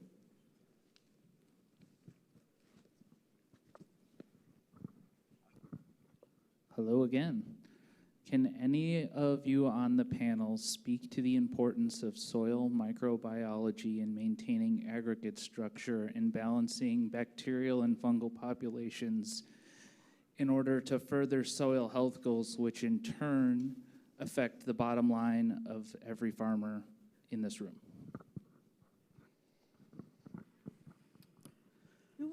Who wants to start? Do I have to flip a coin? I'm out of my element to answer that question, but I will say that with doing the strip till and neighbors who do fall tillage, after a rain, you'll see a lot more earthworms on the road next to our fields, and you very rarely will see any standing water out in our fields. Where you'll see a lot of tire tracks in neighbors' fields. So I know it's important, but and we feel like the strip till is helping that, but past that, I'm out of my element. Yeah, I would agree. I'm also out of my element. I did sit in on a webinar here this winter about it. We know it's important. I want to learn more about it. I've told these guys, agronomy is not my specialty. I defer not only to my father, but also our agronomists as well and our seed salesmen. It is important. We need to learn more about it and see what else we can do, whether it goes with the treatment for the seed treatment, or if it's going on the planter. We'll have to figure it out. You're right. That's a huge question. I mean, it's absolutely huge, and there's there are a lot of components that go into it. One of the biggest things that cover crops are going to give you, I go back to the story I tell you from my buddy coming down. That was originally from Fort Wayne. The soil poured through his fingers. I mean, that's my way of telling that I had no soil aggregation at that point. Mm-hmm. If you go to those same fields now, they've been cover cropped probably at least 7 years out of the last 10. And if you dig down and analyze the soil, I've got some aggregation going on there now. So they're just completely different fields. And in fact, the corn, the little test plot that we planted in 2010, 2011, whatever it was a dry year down there. I think it made 110. And I told my dad that, like, we're not planting that piece back to corn anytime soon. You know, coming back, I didn't feel like I could financially afford it. So we planted it to beans, and we planted beans and cereal rye, and then back to beans, and we did that several years in a row just to try to get some kind of stability before I reintroduced corn. Now, the next time I planted it to corn, 249. Now, granted, the weather conditions were different that year, but that soil is not capable of raising 249 bushel to the acre if you don't have some soil health going on. So back to the bacteria and the fungi question, you have to pick your species. There are a lot of considerations on picking which cover crop that you want to plant. And if you want to enhance your fungi perspective, you want to look at throwing some oats into your mix. But whether you get something out of a jug, I mean, I'm a little, apprehensive to say that especially something's going to work for you every time. We had some controversy at our last Better Beans over the biological topic. So that was interesting. Any other questions? A question for Adam. While the spray drone shopping is kind of fresh in your mind, I was curious what brand or model you ended up going with, what other ones you looked at, and what were some of the factors that led to that decision? I decided to buy a drone the drone that I bought, which is a DJI T40, right down the interstate, 30 minutes over at Effingham. There's a guy that keeps parts. He sells them right there. Something breaks, I can go in and buy what I need and get it back flying again. And they service them there. They help me through the regulatory process. So it all kind of plays into the equation. So to me, that was having a local guy really meant a lot, just for peace of mind.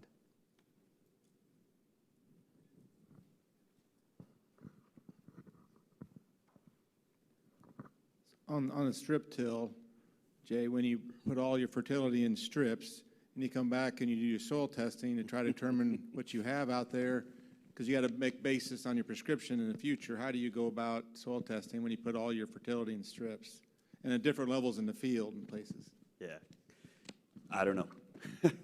So what we do is we're still soil testing every 4 years, but we're really soil testing for pH. We're trying to strip 9 inches deep, dropping our dry fertilizer at 7 inches. So even a normal soil test probe is barely hitting our band in the first place. And we will plant, so we're 30-inch rows on the corn and beans. So, the corn row gets planted here. My strip till bar cannot take out the corn stalks. So we move over 15 inches, and that's where our bean row will go. And then we'll come right back on top of the bean row for the next year's corn. So we're here, then we're here for 2 years, and then we're right back over to here for 2 years. So we have certainly have these, what we consider to be kind of hot zones. And so we have pulled soil tests down to 7 inches and then 7 to 10 inches, and to try to kind of figure out where that is.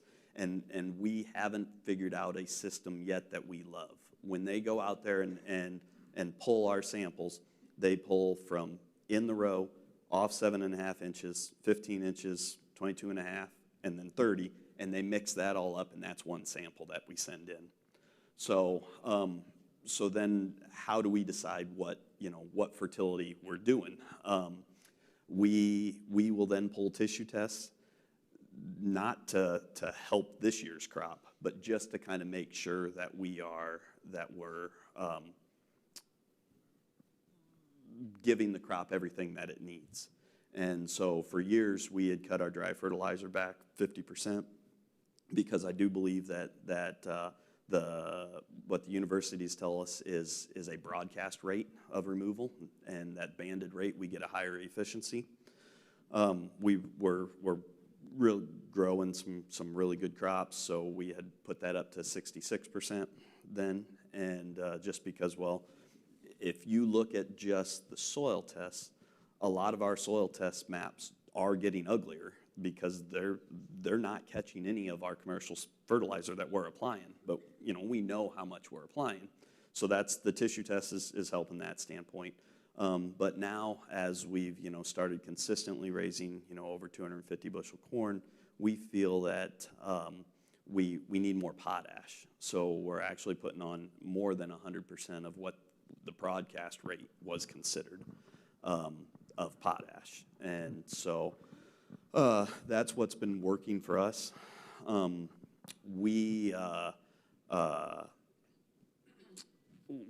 we figure out we don't look at removal rates though. We do everything based off of a yield goal. So if this field has a yield goal of 270, then we're putting down fertilizer for 270 corn, so 70 bushel beans. We're putting down fertility for what we would consider 70 bushel beans to raise, which then it's kind of our own formula based off of higher potash and less P. If that answers your question. So The question was, what are your rates? Sorry. No, you're fine. We'll be putting on our total application would be about 250 pounds of dry. I'd have to actually get out my phone and look and see what our breakdown was on what the yield goal is. But we're putting down, so our strip till bar, it's a 16-row bar, and we've got 2 6-ton tanks, and the bar actually carries a conveyor on itself on it, and we pick up the dry fertilizer in the hopper bottoms and we haul it to the bar. And so in the front half of the hopper, we'll have just potash, and then the back half of the hopper normally would have MAP and elemental sulfur in a blend. And then that way we blend as we going across the field, but that'll also allows us then to work all those fields that are in an area. So if the field's going to corn or going to beans, we don't have to have different fertility mixes. We can bring in a full load and just keep rolling. So that's kind of how we're looking at it. But yeah, come up and talk to me afterwards, and I can get out my phone and show you what we are doing. Any other questions?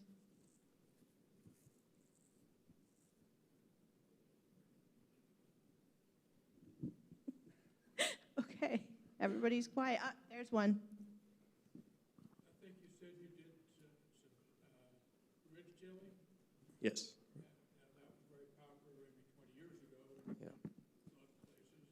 And then it got, I guess, out of vogue for some reason. So you find that pretty helpful with flat roads? Yeah, I'll go ahead and try to repeat the question. So ridge till, that's something that we haven't done for a while. Why did you choose that, and how you went about it? Yeah, so some of my river bottom soils and a few of my upland soils are really prone to, they're just as flat as a tabletop. And just a couple inches makes a huge difference. And I saw it firsthand last year on a dry year. So the biggest thing, and I've got 3, 4, 5 more fields ridged this year to plant corn on this spring. So I'm starting to this will be my second year into it. So I'll be trying something new as far as no-tilling my beans onto the ridges around the corn stalks. And then I'll also be coming in and planting corn on top of my fresh ridges. So in fact, last night I went driving around down through the mud holes down in the river bottom just to kind of evaluate whether I have my ditches in the right spot, which that's kind of another hang up. Going across the ridges, blowing ditches doesn't sound like a whole lot of fun, and it's really not, but it's not as bad as I had feared. But yeah, I mean, seriously, some of these fields are just tabletop flat, and you'll end up with sloughs, and you'll have to cut drainage ways through there. And and the idea came from you drive down through the delta, which they mechanically modify everything, and they put everything on a grade before they come in. And they ridge it up, and they do a lot of that because of the way they irrigate. They'll just do flood irrigation, and they need the water to run on down through the furrow. But in my instance, I'm just taking the natural topography of the ground, which is extremely flat, and that the water won't drain off of. Because the other problem is I've got all these ditches, and the puddles will drain away, but the creeks have to come. The level of the creeks have to go down before any of my water can even make it to the creek, because the creeks are running levee full for a day, sometimes two, before my water can even go out. So if just getting it up out of the soup makes a huge difference. Any other questions? Okay, I'm going to ask you another question, and this is one that I'm going to catch him off guard, full disclosure. What is one of the biggest investments you've made into the farm over the years that you can think of? Do you need, you look like you need more time. Jay? For me, it'd probably be, land purchases. As far as mechanical, that 16-row strip till bar, then because we do side dress, we bought a big Fendt tractor to run it, and so that is one expensive rig. So between after buying land, that would be probably my biggest financial expense. Okay. She's thinking. Are you trying to decide between multiple things, or? Kind of. I feel like your investments can go in segments. So they can be in your people, which would be your education, and what else can you learn and continuing to learn, because we all learn. And like Chris said earlier, is how do we control the controllable? So that would be one way. And then I agree with Jay, the land, which is very, very costly, and making sure that it works for us and becomes efficient. And then the other segment of the investment on the equipment was, it's buying that combine last December. That was a tough deal. That was a 2-year conversation as to, do we keep holding it? Do we keep making repairs on what we already have? Because we know what's there. So yeah. Okay, Adam? So land is always a huge deal, and I have to totally agree with that. If you look at the way my farm, though, is set up, a lot of it is not necessarily tied up in one piece of machinery, but if you catch the theme of the way I'm talking about, the way that I farm, that I've got little things that I do to this field that I don't do to this one, and I do something to this one that I don't do to this one or this one. So one size doesn't fit all, and sometimes when you're trying to design the system, the way that you farm, it requires different pieces of equipment, like a bed lister to make ridges, or a light foot sprayer, starter fertilizer system on your planter is not cheap.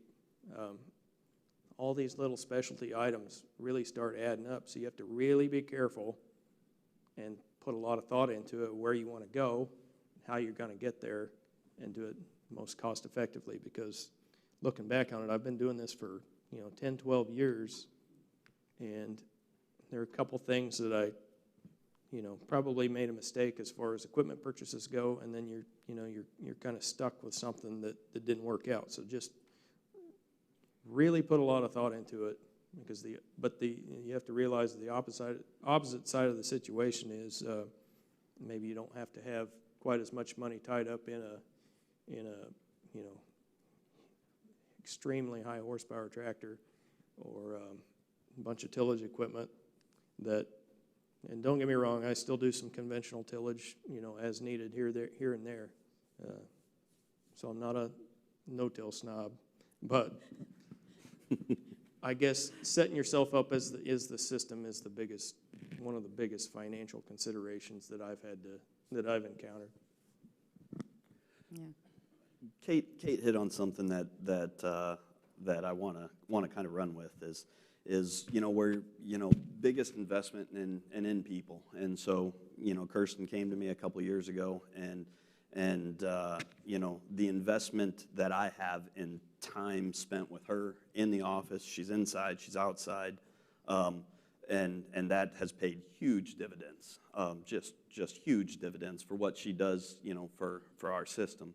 My oldest son's 20. He's going to Iowa State University right now, and he's going to come back to the farm. I hope, and so we got years and years of grooming him, and so actually the equipment money it'll come and go, but the investment in those people that hopefully make every day easier, that's really my biggest investment. Absolutely. College could be an investment, I've heard. Yeah, from personal experience. Also, I know I'm not on the panel, but we are tiling right now currently on one of our pieces of land. And I personally think over my past several years, that's one of that was on my wish list with my family. So definitely I'm an advocate of tiling as well. And certainly the low-hanging fruit. That last farm I bought, we turned right around and pattern tiled it the next year. Mm-hmm. Is there anything, just last thoughts, that, maybe you wanted to say something else? What would you like the audience to know based on, previous questions or anything else relevant to your farming operation?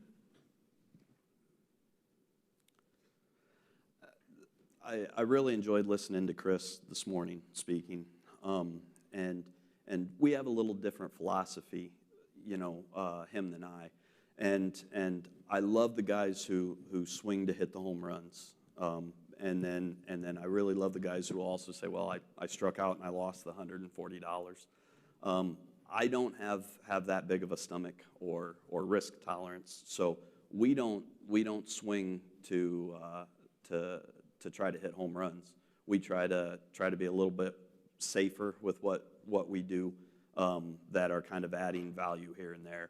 But I love the guys who will, because we certainly watch what the big yield guys are doing, and then try to, for the fertility program, you look at Mr. Hula and those guys and they're really pushing potash, and so we're kind of saying, well, wait, maybe there's something to that. So I guess that would be my last thought, is that I appreciate those guys, but we're not that risk. So I was getting a lot of texts during Chris's presentation. I'm going to say that, every farmer is different. Every operation's different. And I think that's one thing that I took not only from Chris, but also this panel.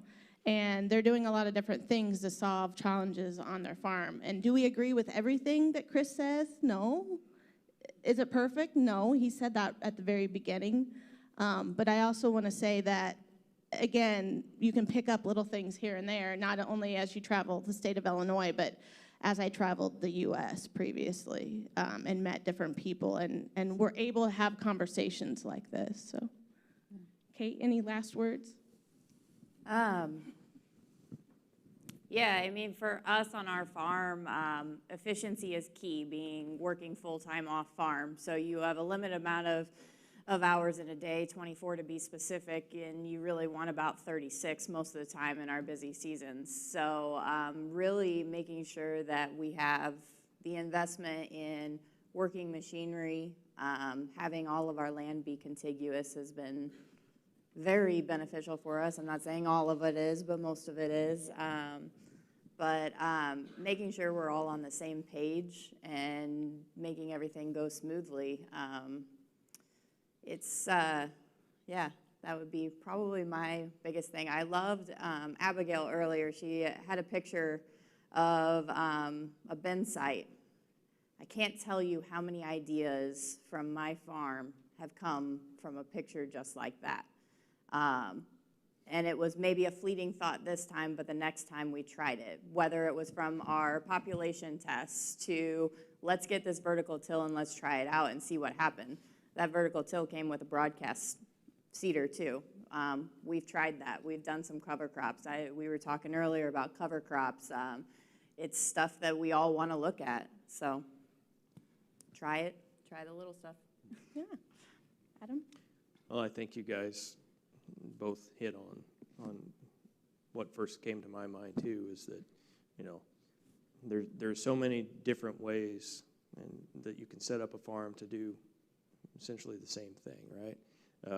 And I get really intrigued. I love to hear the fertility and, you know, pushing for the high yields and this and that, but I have some fields that just doesn't work on. And if I look at the averages, and the best way to increase the averages on my farm is to bring up the you know, the low fields, then that's where I'm focusing my time and energy. But go out and figure out what your low points are, where your struggles are. Is it the fertility? Sometimes it's not always the fertility. Sometimes it's the drainage. Sometimes it's your soil structure. Sometimes it's, you know, this or that. You know, for whatever reason. But until you find the really nice fields that you can get the really, you know, really hone in on your fertility, you know, that's where I get a little bit jealous. But yeah, so, and one other thing that I want you all to understand is that, you know, this isn't my natural environment. I'm not the kind of person to necessarily get up in front of a bunch of people. You're doing a great job. I'm more of a one-on-one person, so, you know, feel free, if you have any more questions, just come up, and I'll be more than happy to strike up a conversation with you. Okay. Absolutely. We're good? Question? Oh, Ron, I didn't mean to put you on the spot like that. All right, we'll hand it off to Ron Kindred now. I guess I do have several things that I need to say before we hand it off to Ron. So thank you so much to our panelists. Before I do give the microphone to Ron, I need to not forget, which I almost did, and I know Kelsey Litchfield was probably freaking out. I need to plug our Soy Envoy program, which we are actively looking for soy envoys. Right now, we are taking applications for the 2024 class. Actually, this is the last day, or tomorrow's the last day. However, we will still, we met some of the potential new soy envoys last year at the summit, so we will give you time if you still are interested in applying to be a soy envoy. So this program was initiated by the ILSoyAdvisor ISA, which, what is a soy envoy? So that is an expert in the soybean industry that helped to provide insights to Illinois soybean farmers. So not only do they share their knowledge, but they do this in various ways through ILSoyAdvisor, through articles, videos, podcasts, and even interviews. So again, the other thing that we are doing new with Soy Envoys, we just started last year, is we are doing timely crop reports through on ILSoyAdvisor, so you can check that out. Crop reports from Soy Envoys, as well as our team throughout the growing season. And then lastly, Soy Envoys serve as ambassadors, and also I feel like we're a great network that we can call each other if we have questions and talk with each other. They also participate in winter meetings, summer field days, and other relevant events. Again, this program is now open to all farmers, certified crop advisors, agronomists. Heck, we even had a student researcher last year. So we are open, and anybody that would like to participate, please apply. If you have any questions, come see me. So now, Ron, are you ready to come back up? All right, and you are going to announce our ILSoyAdvisor award winners. Thank you, Stephanie. I know I'm standing between you and lunch, so we'll get right on it here. Each year, an Illinois Certified Crop Advisor is nominated for the Soybean Master Advisor Award as a way to recognize and reward them for their passion for soybean management. This year's CCA Soybean Master Advisor Award goes to Jason Carr. Jason, please come up to the stage.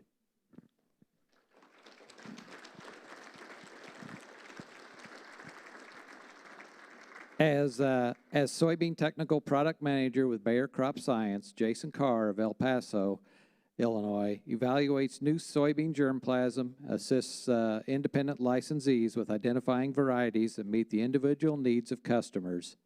As a previous technology development representative, he led agronomic research projects with corn and soybeans, which focused on creating tailored solutions for growers. In that role, Carr was responsible for generating data across multiple seasons to help farmers understand the risks and benefits of planting soybeans earlier than historically accepted. Carr spent a decade in soybean breeding in Monsanto and led a team developing numerous commercially successful varieties in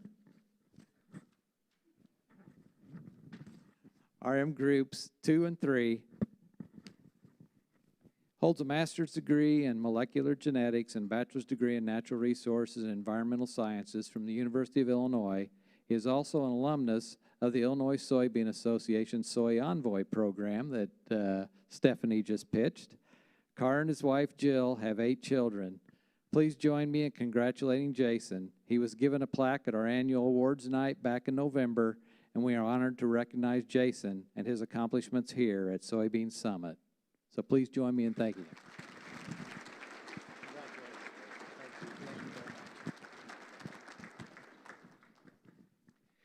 Our next award is the Dave Rahe Excellence in Soils Consulting Award. Recognizes an Illinois CCA nominated for their excellence in soils consulting within Illinois soybean production systems. This annual award is named in honor of former CCA Soy Envoy Dave Rahe of Hillsborough, Illinois, who sadly passed away in April of 2020. Rahe served as a CCA Soy Envoy in 2019 and was passionate about soil management, having spent the majority of his career specializing in the field.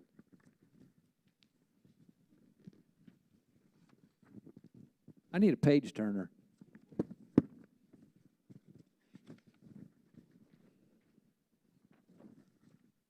He authorized blogs for ILSoyAdvisor covering topics such as soil compaction, micronutrient management, cover crops, and more. The recipient of this year's Dave Rahe Excellence in Soils Consulting Award goes to Terry Wiscalla.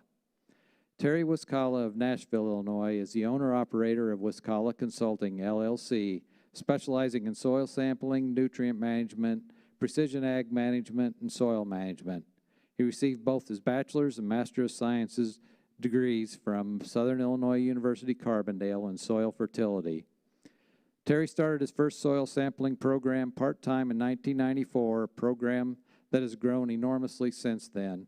In 1995, he returned to SIUC and worked as a soil fertility researcher for 10 years and then transitioned into a teaching role for the next 6 years, covering a broad spectrum of soils, crops, and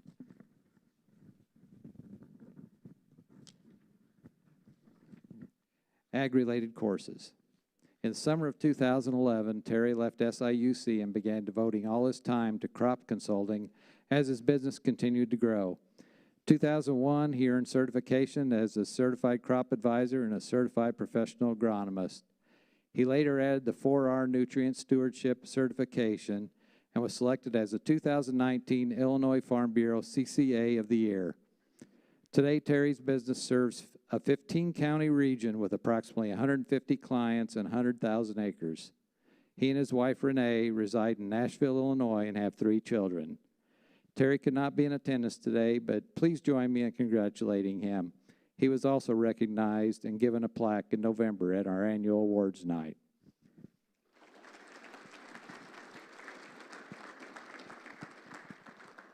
Before we break for lunch, I would ask you to join me in prayer. Heavenly Father, We thank you for the opportunity to gather today and learn from our experts, from our agronomy people, our researchers, our CCAs, our fellow farmers. It's just a great opportunity for us to gather here and take important information back to our farms. We thank you for the safe travels here and ask for safe travels back home. Bless the food that has been prepared for us today. May it nourish our bodies as your teachings nourish our souls. In Jesus' name we pray. Amen. So lunch is in the next room over where breakfast was. You will have to bring your plates back here and eat at the tables here.